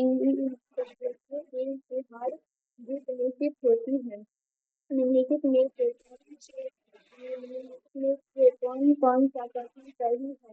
राज्यसभा के सभी सदस्य का निर्वाचन राज्यों का विधानसभा करती है।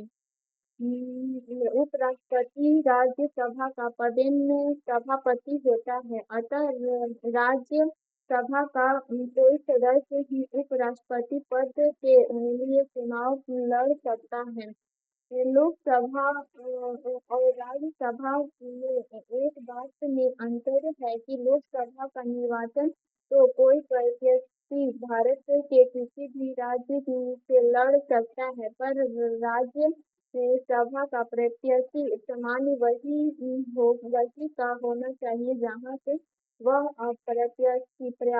प्रत्याशी बन रहा है। अभी से सही है।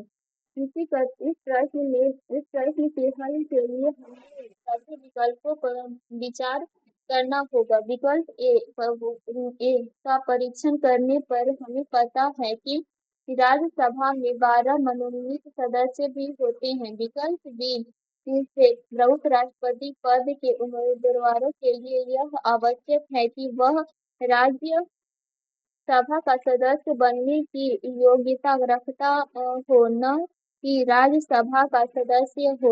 भारतीय संविधान में राज्य भाषा सदस्य की मंत्री पद पर नियुक्त का निषेध नहीं है।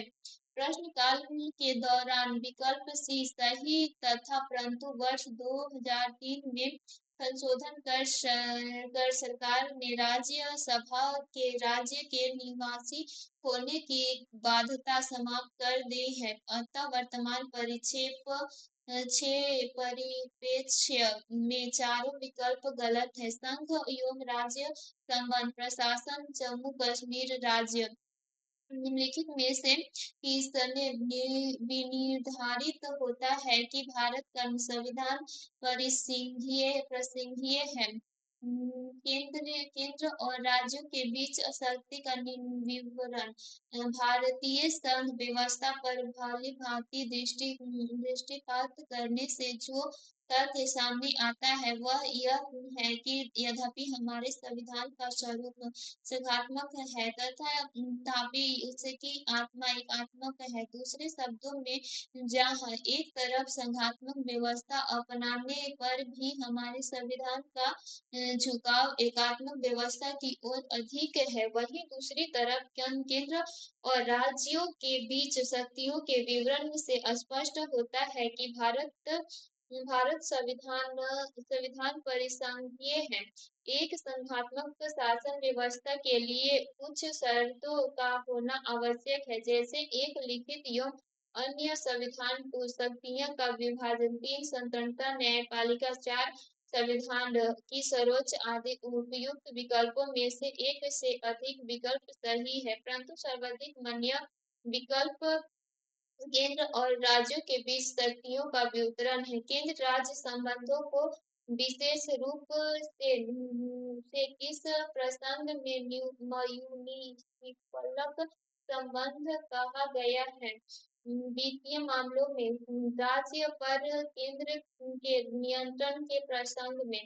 यह विश्लेषण वित्तीय मामलों में राज्य पर केंद्र के नियंत्रण के प्रसंग में यह कहा जाता है कि प्रचलित व्यवस्था के अनुसार करों से प्राप्त होने वाली आय का प्रधान भाग केंद्र के हिस्सों से आता है। फलतः राज्य की योजना मूलतः अनुदान पर ही आश्रित होकर रह गई है। यह बात उस समय विशेष रूप से कही जाती है जबकि केंद्र एवं दोनों में पृथक राजनीतिक दल की सरकार हो, अतः विकल्प बी को सही विकल्प कहा जा सकता है।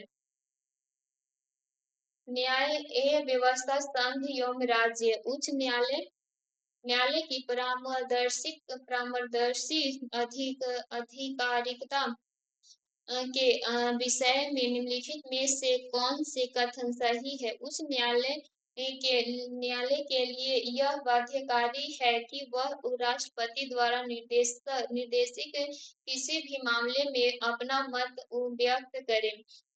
परामर्शी अधिकारिकता की शक्ति के अधीन प्राप्त किसी निर्देश पर उच्चतम न्यायालय की पूर्ण पीठ सुनवाई जाती है। परामर्शिक अधिकारिकता के अधीन प्राप्त निर्देश पर व्यक्त किया हुआ उच्चतम न्यायालय का मत सरकार पर बाध्यकारी नहीं होता है। परामर्शी अधिकारिकता की शक्ति उस न्यायालय को उसकी परामर्शी अधिकारिकता की शक्ति के अधीन एक बार में केवल एक ही निर्देश भेजा जा सकता है। ऑप्शन सी सही है, 2 और 3 सही है। अनुच्छेद 143 के अधीन राष्ट्रपति विधि या तथ्य के सारवान प्रश्न के आधार पर सर्वोच्च न्यायालय से राय प्राप्त कर सकेगा, परंतु ऐसी मांगी गई राय पर सर्वोच्च न्यायालय राय देने के लिए बाध्य नहीं है, और यदि ऐसी कोई राय सर्वोच्च न्यायालय द्वारा राष्ट्रपति को दी गई हो तो राष्ट्रपति उस राय को मानने के लिए बाध्य नहीं है। अर्थात अनुच्छेद 143 की राय सर्वोच्च न्यायालय तथा राष्ट्रपति दोनों पर बाध्यकारी नहीं है, परंतु अनुच्छेद 113 के अधीन यदि राष्ट्रपति उच्च न्यायालय से राय मांगता है तो सर्वोच्च न्यायालय राय देने के लिए बाध्य होगा। साथ ही परामर्शी अधिकारिकता के अधीन राय देने के लिए गठित बेंच में न्यूनतम 5 जजों द्वारा सुनवाई किया जाएगा, अर्थात संविधान पीठ द्वारा। निर्वाचन आयोग राज्य भाषा। भारत के विभिन्न निर्वाचनों के लिए निम्नलिखित में से कौन सी निर्वाचन प्रणालियां स्वीकृत की गई है? वयस्क मताधिकार के आधार पर प्रत्यक्ष निर्वाचन प्रणाली, एकल संक्रमणीय मत के द्वारा अनुपातिक प्रतिनिधित्व की प्रणाली, अनुपातिक प्रतिनिधित्व की सूची प्रणाली, अप्रत्यक्ष निर्वाचन की संचयी मतदान प्रणाली। ऑप्शन ए और 2 सही है। भारत में निर्वाचन की अप्रत्यक्ष और प्रत्यक्ष दोनों ही निर्वाचन प्रणालियों अपनाई गई है। लोकसभा तथा राज्य विधानसभाओं के चुनाव वयस्क मताधिकार के आधार पर प्रत्यक्ष ढंग से संपन्न होते हैं, जबकि राष्ट्रपति, उपराष्ट्रपति, राज्यसभा तथा विधान परिषद हेतु निर्वाचन एकल संक्रमणीय मत प्रणाली के मध्य से अनुपातिक प्रतिनिधित्व पद्धति के माध्यम से अप्रत्यक्ष रूप से संपन्न होता है। नीचे नीचे किसी राजनीतिक दल द्वारा लोकसभा के लगातार 3 निर्वाचन में प्राप्त मतों की प्रतिशतता दी गई है। इस वर्ष और भारतीय जनता पाकिस्तानी में दिए गए लोकसभा के लगातार 3 निर्वाचन में प्राप्त मतों की प्रतिशतता से स्पष्ट होता है कि भारतीय जनता पार्टी नामक राजनीतिक दल ने पीछे 1984 से 1989 तथा 1991 के चुनावों में मतों का यह प्रतिशत प्राप्त किया जो भाजपा ने 1984 के लोकसभा चुनाव में कुल 2.4% मत, 1989 के लोकसभा चुनाव में 86 सीटें तथा 11.4% मत तथा 1991 के लोकसभा चुनाव में 119 सीटें तथा 22.4% मत प्राप्त किया था। निगम महाराष्ट्र सर्वेक्षण के विषय में कौन सा कथन सही है? निगम मत सर्वेक्षण अभिव्यक्ति का प्रयोग मतदाताओं के निर्वाचकोत्तर सर्वेक्षण को व्यक्त करता है, जिससे यह पता चलेगा कि मतदाताओं ने अपने मताधिकार का प्रयोग किस प्रत्याशी इनके पक्ष में किया। निर्गत मत सर्वेक्षण और जनमत सर्वेक्षण एक बात है। निर्गत मत सर्वेक्षण यह है जिससे मतदान के परिणामों के विषय में अधिकतम सही पूर्वानुमान किया जा सकता है। निर्गत सर्वेक्षण हाल ही में मुख्य निर्वाचन आयुक्त द्वारा निकाली गई प्रशासनिक नियुक्ति जिसके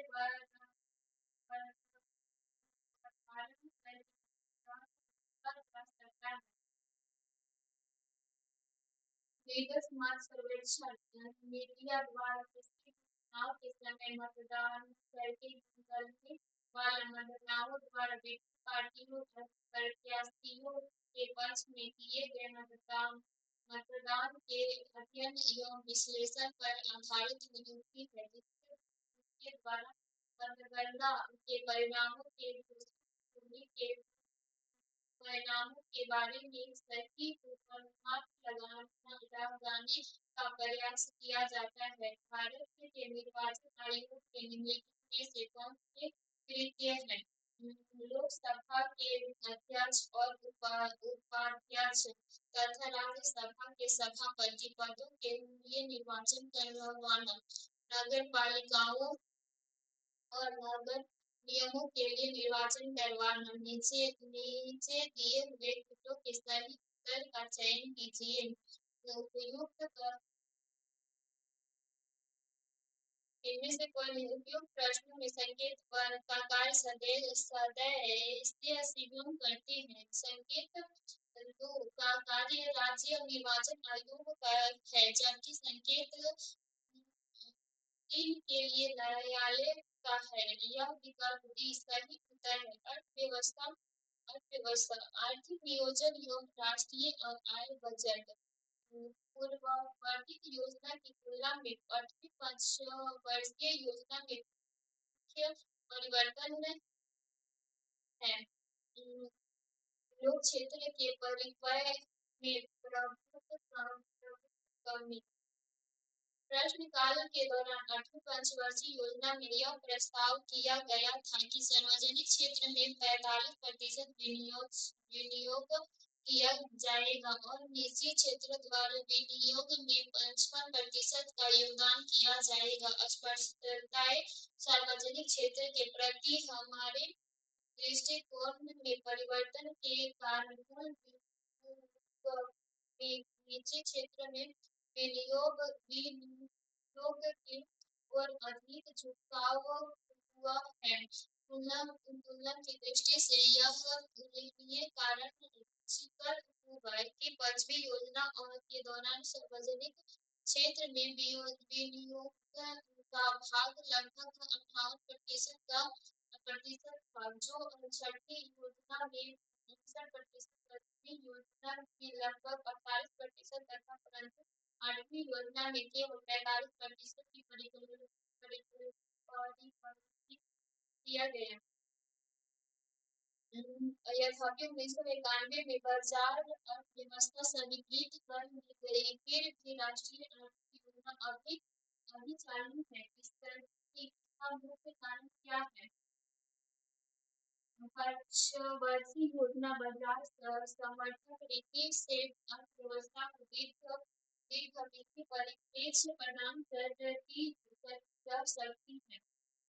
भारत में 1991 में अर्थव्यवस्था के उदारीकरण तथा सार्वभौमिकरण की नीति को स्वीकार करके बाजार अर्थव्यवस्था को लागू किया गया, परंतु बाजार व्यवस्था को लागू किए जाने के बाद भी राष्ट्रीय आर्थिक योजना तथा सार्वजनिक आर्थिक योजना अब भी अर्थव्यवस्था का प्रमुख आधार है। इसका प्रमुख कारण यह है कि पंचवर्षीय योजना के माध्यम से बाजार समर्थक नीति के तहत अर्थव्यवस्था को दीर्घकालीन परिप्रेक्ष्य प्रदान किया जा सकता है। इस प्रकार विकल्प की संघीय बजट में राजकोष की घाटे का अर्थ बजट घाटे और आंतरिक तथा बाह्य ऋण बल वृद्धि का योग है।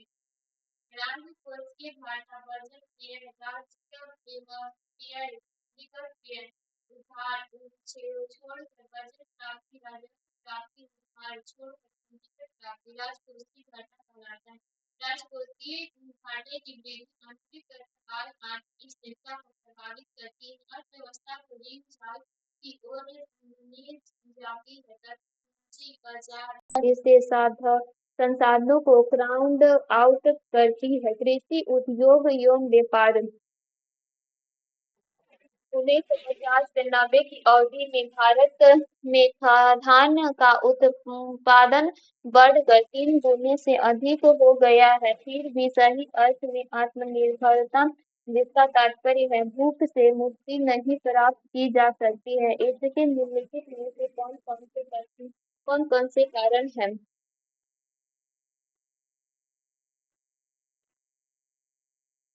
हरित क्रांति के देशों के छोटे छोटे खंडों तक सीमित रही। गरीबी की कमाई की तुलना में खाद्य के भाव बहुत अधिक हैं। मोटे अनाजों की तुलना में गेहूं और धान पर अत्यधिक बल दिया गया है। यह सत्य है कि हरित क्रांति के अधिकांश लाभ देश के छोटे छोटे सीमित खंडों तक ही सीमित कर रह गए हैं। साथ ही साथ खाद्यान्नों के भाव में अत्यधिक वृद्धि से बड़े किसानों का लाभ तो बढ़ा, किंतु छोटे छोटे किसानों को कोई राहत न मिली। हरित क्रांति का प्रभाव केचुआ फसल मसलन गेहूं और धान तक ही अत्यधिक कारगर साबित हुआ है। मोटे अनाज पर इसका प्रभाव नगण्य या अत्यंत कम रहा है। ढक्कन प्रस्ताव के विषय में निम्नलिखित में से कौन से कथन सही है? भारत सरकार के लिए सभी प्रस्ताव को सभी क्षेत्र को के लिए स्वीकार करना अनिवार्य है। कृषि के क्षेत्रों में मुख्य प्रस्ताव है कृषि संबंधित उत्पादन की समाप्ति। वस्त्र के क्षेत्र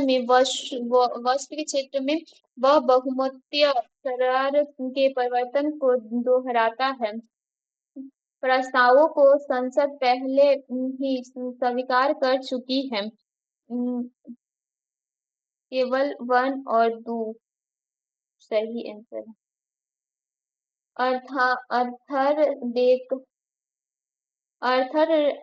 अर्थर डंकेल ने 20 सितंबर 1991 को 108 संसदीय देशों की नई विश्वव्यापक व्यवस्था बनाने हेतु 500 पृष्ठ प्रस्ताव पेश किया है। यह प्रस्ताव अंतर्राष्ट्रीय व्यापक से संबंधित विभिन्न तथ्य का परिप्रेक्ष्य करता था।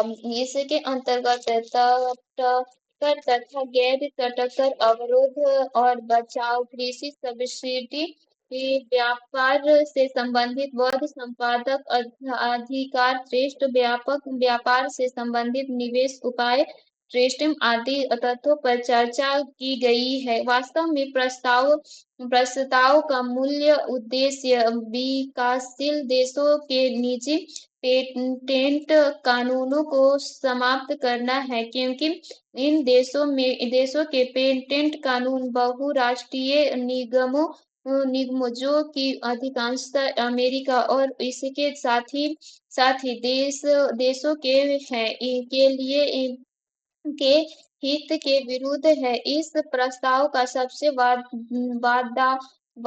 विवादास्पद मुद्दा कृषि क्षेत्र की सब्सिडी का है। निम्नलिखित में से कौन सी सही सम्मिलित है?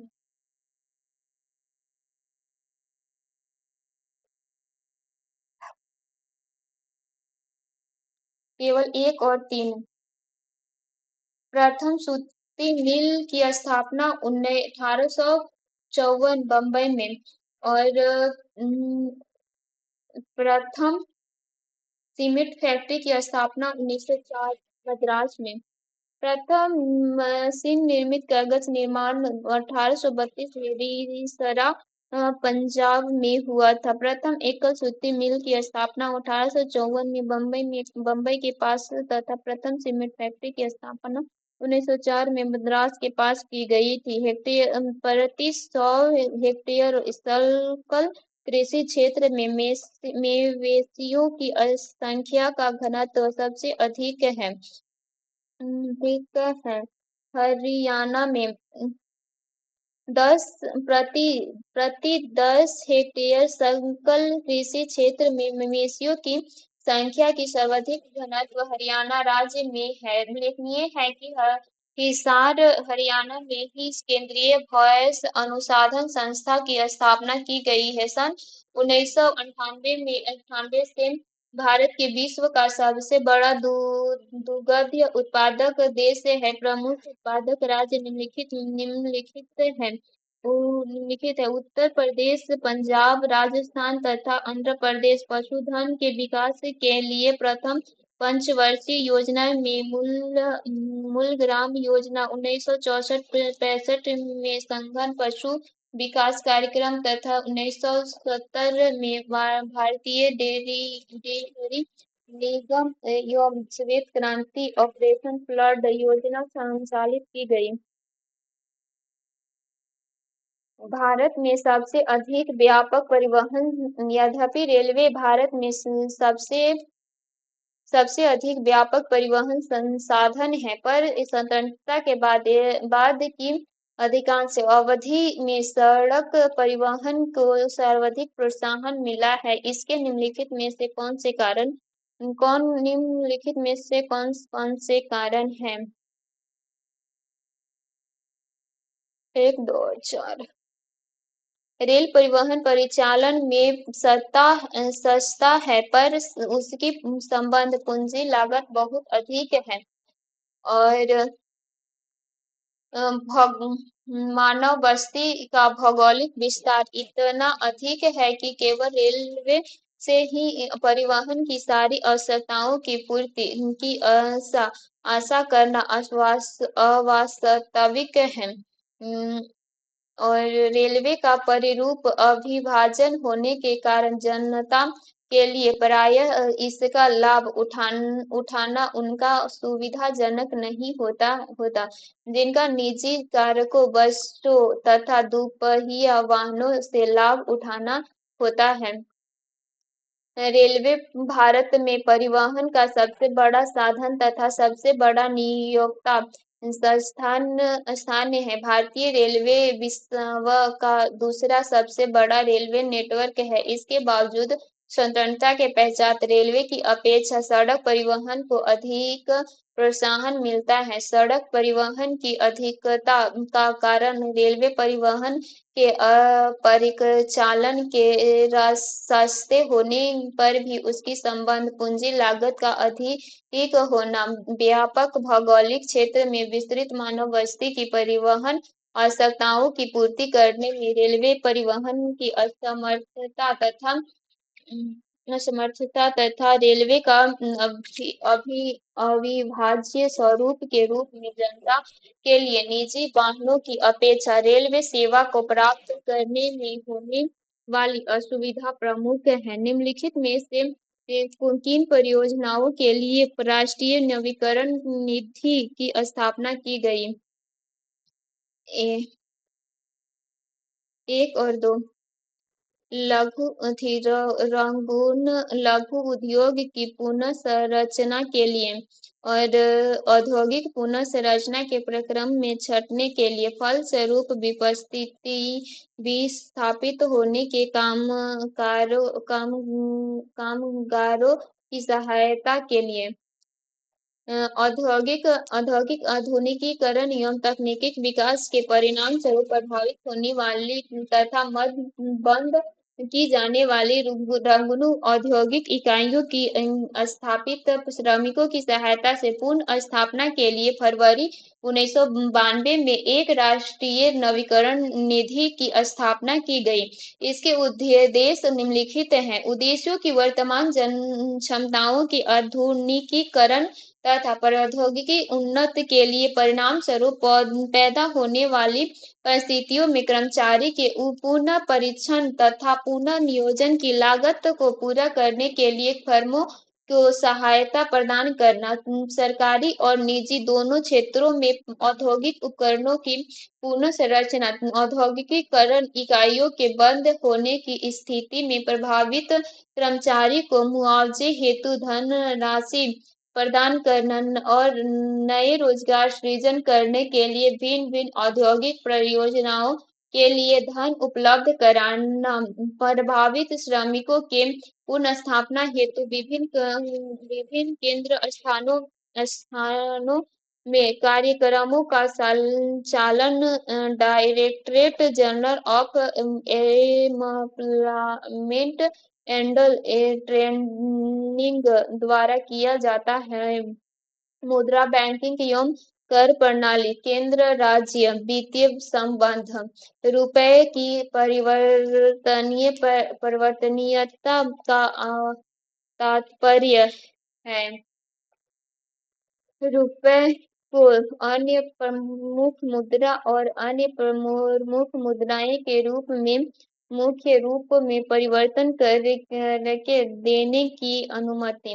विदेशी व्यापार को सुचारू रूप से चलाने के लिए एक देश की मुद्रा का दूसरे देश की मुद्रा में विनिमय या परिवर्तन एक आवश्यक प्रक्रिया है। यह परिवर्तनशीलता मुक्त है और आंशिक दोनों हो सकती है। मुक्त परिवर्तनशीलता की स्थिति में सरकार की ओर से किसी प्रकार की विनिमय दर निर्धारित नहीं किया जाता है। बाजार की शक्तियां अर्थात बाजार में मुद्रा की मांग और पूर्ति के आधार पर मुद्रा का विनिमय दर स्वतः निर्धारित हो जाता है। जैसे कि हाल ही में भारत सरकार ने चालू खाते पर मुद्रा को पूर्ण परिवर्तनीय घोषित कर दिया है। आंशिक परिवर्तनशीलता की स्थिति में सरकार द्वारा मुद्रा के कुछ अंश का निर्धारण कर दिया जाता है, जबकि शेष अंकों का निर्धारण बाजार शक्तियों के द्वारा स्वयं होने के लिए छोड़ दिया जाता है। जैसे जैसे कि 1993 में भारत सरकार ने भारतीय मुद्रा की 60% और 40% की अनुपात में आंशिक रूप से परिवर्तनीय घोषित कर दिया था। सरकार व्यापार की दशाओं और दिशाओं का ध्यान रखते हुए दोनों में से कोई भी कदम उठाती है। हाल के वर्षों में भारतीय अर्थव्यवस्था में मुद्रास्फीति के की दियांकित दर को नियंत्रित करने में निम्नलिखित में से कौन सा सरकारी कदम अपेक्षित रूप से प्रभावित सिद्ध हुआ है? बजट घाटे और अनुपातक व्यय को नियंत्रण में रखना। पिछले कुछ वर्षों में भारतीय अर्थव्यवस्था की दैनिक मुद्रास्फीति की दर को नियंत्रित करने में बजट घाटे और अनुपातक व्यय को नियंत्रित करने का सरकारी प्रयास कारगर सिद्ध हुआ है तथा मुद्रास्फीति की दर को दो अंकों में नीचे ही रखा जा सकता है। ज्ञात है कि मुद्रास्फीति वह अवस्था है जिससे में मुद्रा का मूल्यांकन गिरता है तथा वस्तु के मूल्यांकन में वृद्धि होती है। मुद्रास्फीति हीनार्थ प्रबंधन युद्ध जनित आर्थिक दबाव विकास जनित दाब लागत में वृद्धि तथा बैंकिंग क्रिया के कारण उत्पन्न होती है जिससे निवेशकों तथा ऋणों को लाभ तथा ऋणदाताओं एवं वेतनों भोगियों को हानि होती है। मुद्रा में अवमूल्यन का अर्थ अंतर्राष्ट्रीय व्यापार में प्रयुक्त प्रमुख मुद्राओं की तुलना में मुद्रा विशेष का मूल्य घट जाना। नीचे दिए हुए चार्ट पर ध्यान दें। ऊपर के चार्ट में अभिकलित बजाय ब्याज दरों और वास्तविक ब्याज दरों अर्थात वहित बाजार ब्याज दरों में से मुद्रास्फीति घटाने पर आई दरों का संचलन प्रदर्शित है। निम्नलिखित में से कौन सा कर निर्वाचन सही है?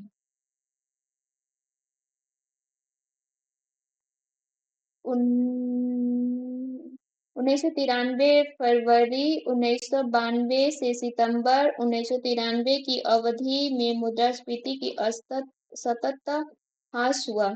चूंकि अभिहित ब्याज दर में मुद्रास्फीति घटना पर प्राप्त दरें वास्तविक ब्याज दरों को प्रदर्शित करती है। चार्ट से यह स्पष्ट हो जाता है कि वास्तविक दरों में क्रमशः वृद्धि हो रही है। एक और जहां फरवरी 1992 में वास्तविक ब्याज दर 5.3 से वहीं सितंबर 1993 तिरानवे में यह बढ़कर 8.8 हो जाती है जबकि अभिहित ब्याज दर में क्रमशः ह्रास की प्रवृत्ति पाई गई है। इससे स्पष्ट होता है कि फरवरी 1992 से सितंबर 1993 की अवधि में मुद्रास्फीति में ही क्रमशः निरंतर ह्रास हुआ है। इसीलिए उत्तर बी सत्य है। धनी अवधि धनी होता जा रहे हैं। धनी अधिक धनी होते जा रहे हैं और निर्धन अधिक निर्धन यह जानने के लिए किस बात की तुलना करना आवश्यक है? विधि अवधियों में समरूप वर्ग के आयक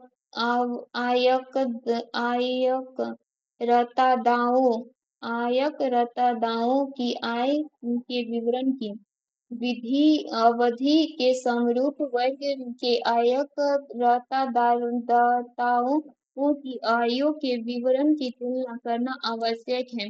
किस बैंक को और अबैंकीय वित्तीय संस्था एनबीएफआई के बीच अंतर यह है कि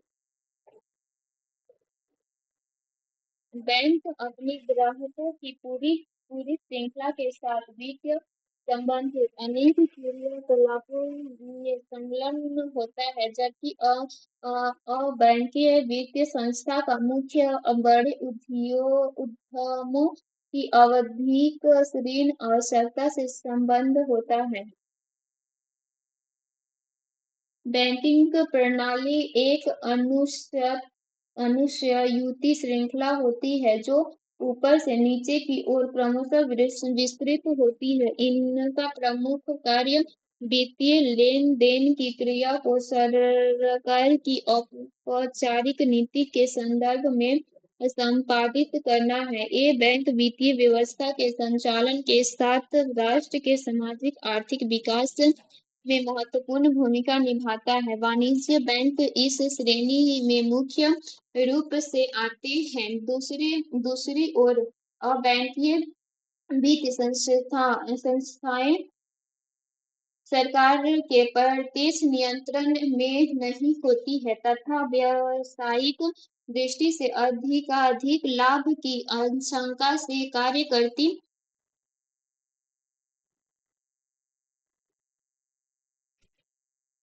है। ये बड़े उद्यमों को समय समय पर ऋण उपलब्ध कराकर उनका सहयोग करती है। निम्नलिखित में से किस कर का आरोपण केंद्र करता है किंतु संग्रहण और विनियमन राज्य करते हैं?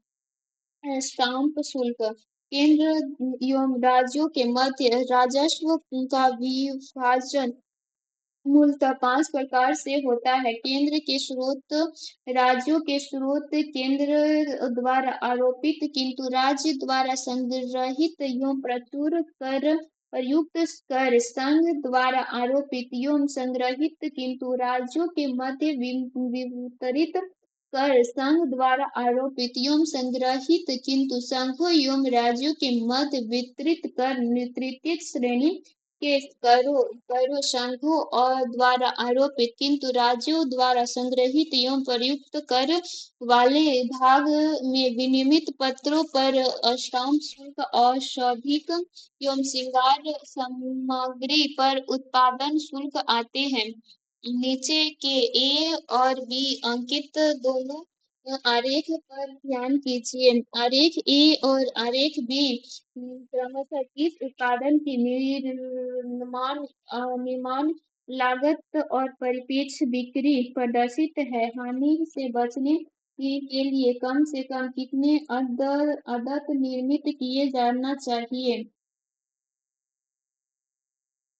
2000 आदतों के निर्माण पर लागत है 7 लाख रुपए तथा 2000 आदतों का विक्रय मूल्य है 2350 बराबर 7 लाख रुपए। इस प्रकार कम से कम 2000 आदतों के निर्माण पर हानि नहीं होगी। भारत का विदेशी व्यापार एवं आर्थिक संगठन शेयर बाजार अंतर्राष्ट्रीय मुद्रा कोष का प्रमुख कार्य है सदस्य देशों की भुगतान संतुलन संबंधित समस्याओं के समाधान में सहायता करना। अंतर्राष्ट्रीय मुद्रा कोष की स्थापना 27 दिसंबर 1945 को हुई थी। इस कोष ने 1 मार्च 1947 से अपना कार्य करना प्रारंभ किया है। इस संगठन का प्रमुख कार्य सदस्य देशों की भुगतान संतुलन की समस्या के निराकरण में सहायता प्रदान करना, अंतर्राष्ट्रीय व्यापार एवं मौद्रिक सहयोग को बढ़ावा देना तथा विनिमय दरों को अस्थायी बनाना है। अंतर्राष्ट्रीय मुद्रा कोष तथा विश्व बैंक दोनों का मुख्यालय वाशिंगटन डीसी संयुक्त राष्ट्र अमेरिका की राजधानी में स्थित है। अंतर्राष्ट्रीय मुद्रा कोष की वर्तमान प्रबंधन निदेश बुल्गारिया के क्रिस्टालिना जॉर्जीवा है। नीचे दिए हुए ग्राफ का अध्ययन कीजिए।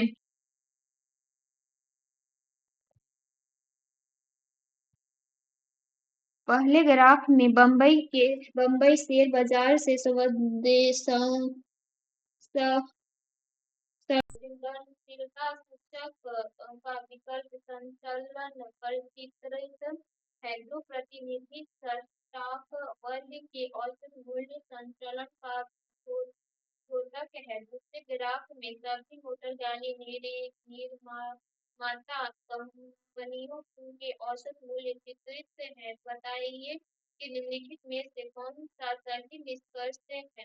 बाजार अस्थिर है क्योंकि मूल्य का असतत उच्चावचन होता है। प्रश्न में दिए गए दो ग्राफ चित्रों में से प्रथम ग्राफ चित्र में प्रतिनिधित स्टॉक वर्ग के औसत मूल्य के संचलन को संकेतित करने वाले मूल्य शेयर बाजार में संवेदी सूचकांकों को तथा दूसरे ग्राफ में मोटर गाड़ी के निर्माता कंपनियों के औसत मूल्य को चित्रित किया गया है। इन दोनों ग्राफों के अध्ययन से स्पष्ट होता है कि बाजार अस्थिर है क्योंकि मूल्यों का सतत उच्चावचन होता है। भौतिक विज्ञान एक मनुष्य की स्थिर स्थिर नाव से 5 मीटर प्रति सेकेंड की चाल से कूदता और नाव 0.5 मीटर प्रति सेकंड की चाल से खिसकी। बताएं कि नाव का द्रव्यमान मनुष्य के द्रव्यमान का कितना गुना है? 10 गुना।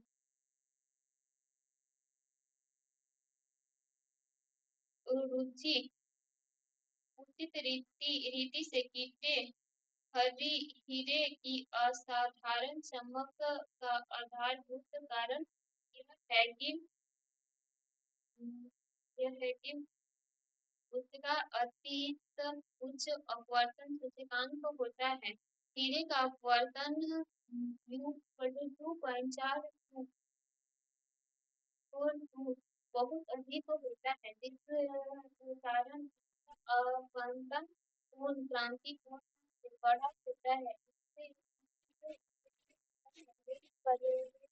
प्रकाश का पूर्ण आंतरिक परिवर्तन होता है जो हीरे की चमक का आधारभूत कारक है। पानी से भरी डाट लगी बोतल जमने पर टूट जाएगी क्यों? जमने पर जल का आयतन बढ़ जाता है। पानी के जमने पर उसका आयतन बढ़ जाता है, फलस्वरूप पानी से भरी डाट लगी बोतल जमने पर टूट जाती है। कैमरे के द्वारक और कपाट गति का निम्नलिखित में से कौन सा संयोग अधिक अधिकतम उद्भासन होने देगा? 1/60। कैमरे का उद्भासन कैमरे के द्वारक के क्षेत्रफल तथा समय पर निर्भर करता है, अतः उद्भासन × का अनुक्रमानुपाती होगा। प्रकाश की गति किसके बीच से जाते हुए न्यूनतम होगी? कांच कांच निर्वात जल तथा वायु में से कांच में प्रकाश का वेग सबसे कम होगा। निर्वात में प्रकाश का वेग 3 लाख किमी से, वायु में 2.5 लाख किमी, जल में 2.5 लाख किमी से और कांच में 2 लाख किमी से होता है। किस अपारदर्शित वस्तु का रंग उस रंग के कारण होता है जिससे वह परिवर्तित करता है? किसी अपवर्तित वस्तु के रंग का निर्धारण उस वस्तु के द्वारा परिवर्तित किए गए प्रकाश के रंग द्वारा होता है। अर्थात कोई वस्तु सूर्य के संतत रंगों के प्रकाश में से जिस रंग को सबसे अधिक परिवर्तित करती है वही उस वस्तु का रंग होता है। ज्ञात है कि नील रंग में प्रकाश का परिकर्णन सर्वाधिक होने के कारण हमें आकाश नीला दिखाई देता है। प्रकाश का अवशोषण हो जाने पर वस्तुएं हमें काली दिखाई पड़ती है, जबकि प्रकाश के पूर्ण आंतरिक परिवर्तन के कारण वस्तुएं हमें चमकदार दिखाई देती है, जैसे हीरा। सामान्यतः स्त्रियों की आवाज का तारावर्तन पुरुषों की तुलना में अधिक होता है। सामान्य स्त्रियों की आवाज का तारत पुरुषों की तुलना में अधिक होता है, जिससे कारण स्त्रियों की आवाज़ पतली तथा मधुर होती है। किसी इलेक्ट्रॉनिक घड़ी में लोलक घड़ी के लोलक के समतुल्य ऊर्जा होता है।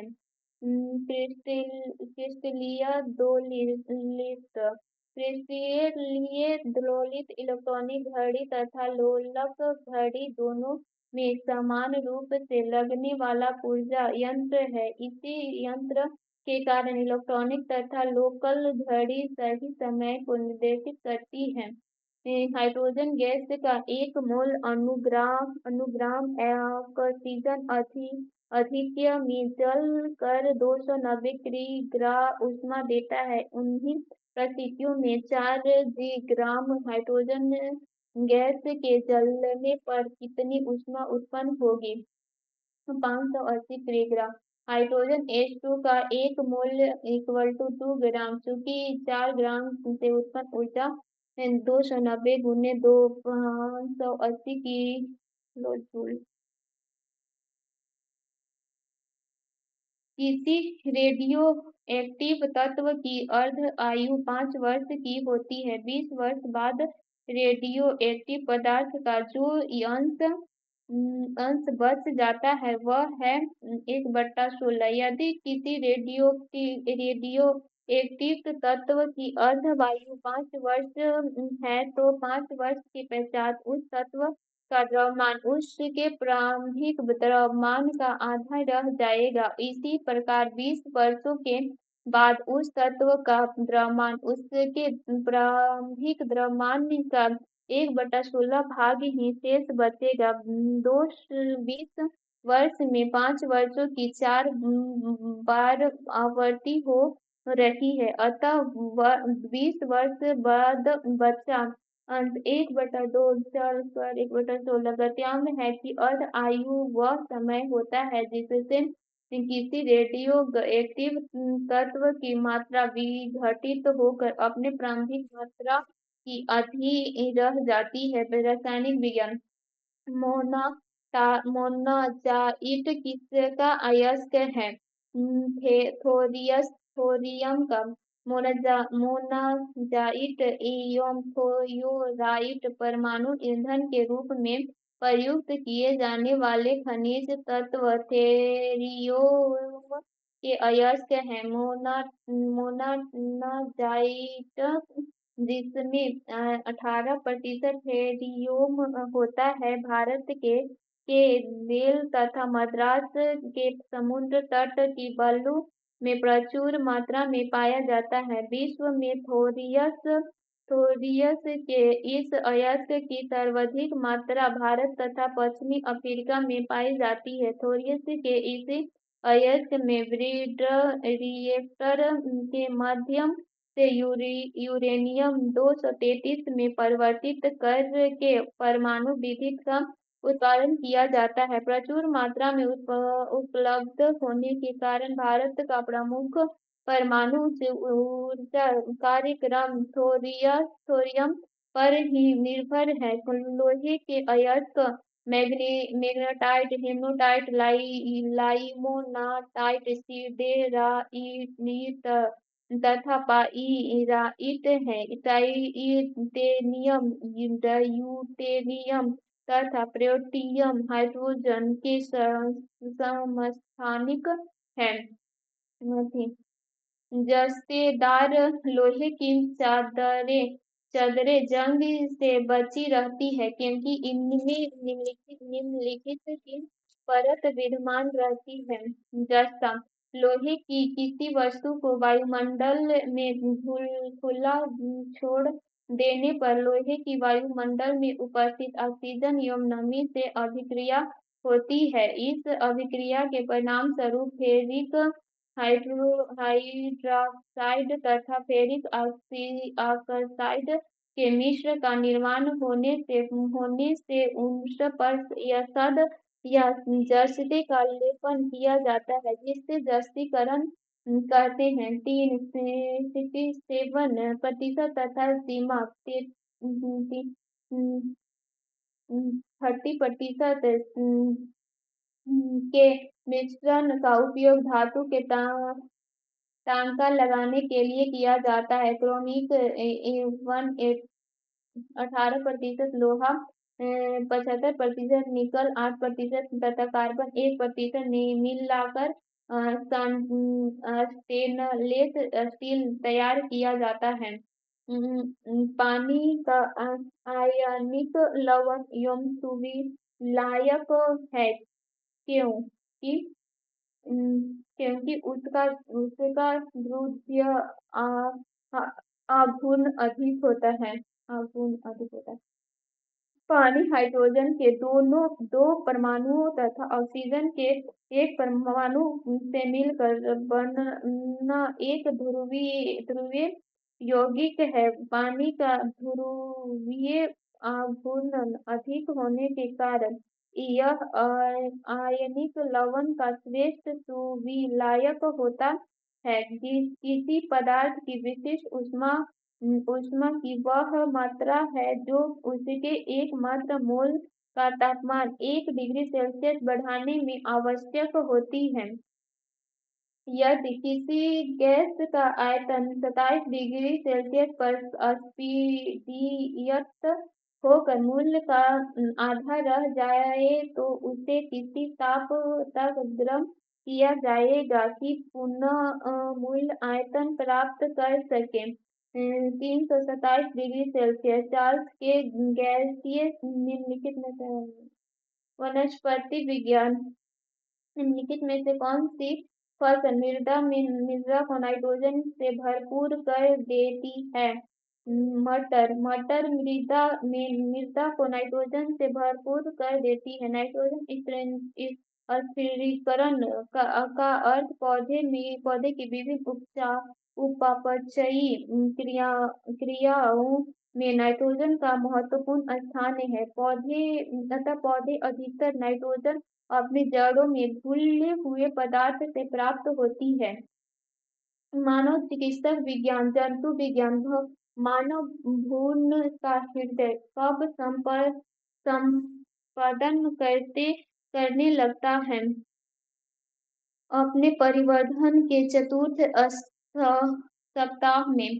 पुरुष शुक्राणु द्वारा स्त्री अंडाणु के निषेचित किए जाने के बाद निर्मित भ्रूण में हृदय अपने विकास के चतुर्थ सप्ताह में संपादित होने लगता है। भ्रूण के चौथे सप्ताह अर्थात 1 माह में हृदय आरंभिक आंखों का विकास तथा पैरों के चिन्ह बनने लगते हैं।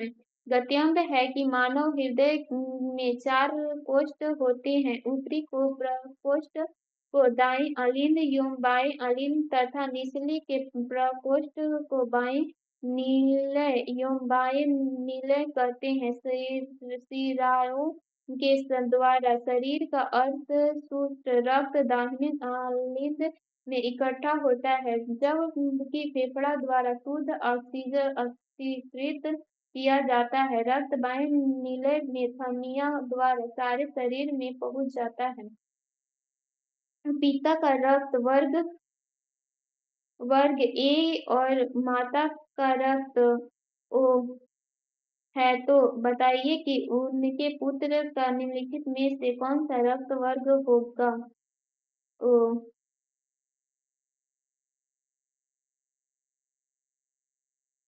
रुधिर आधान के लिए रक्त देने वाले दाता तथा लेने वाले प्रापक का रक्त समान ग्रुप का होना चाहिए। रक्त समूह के विषम होने पर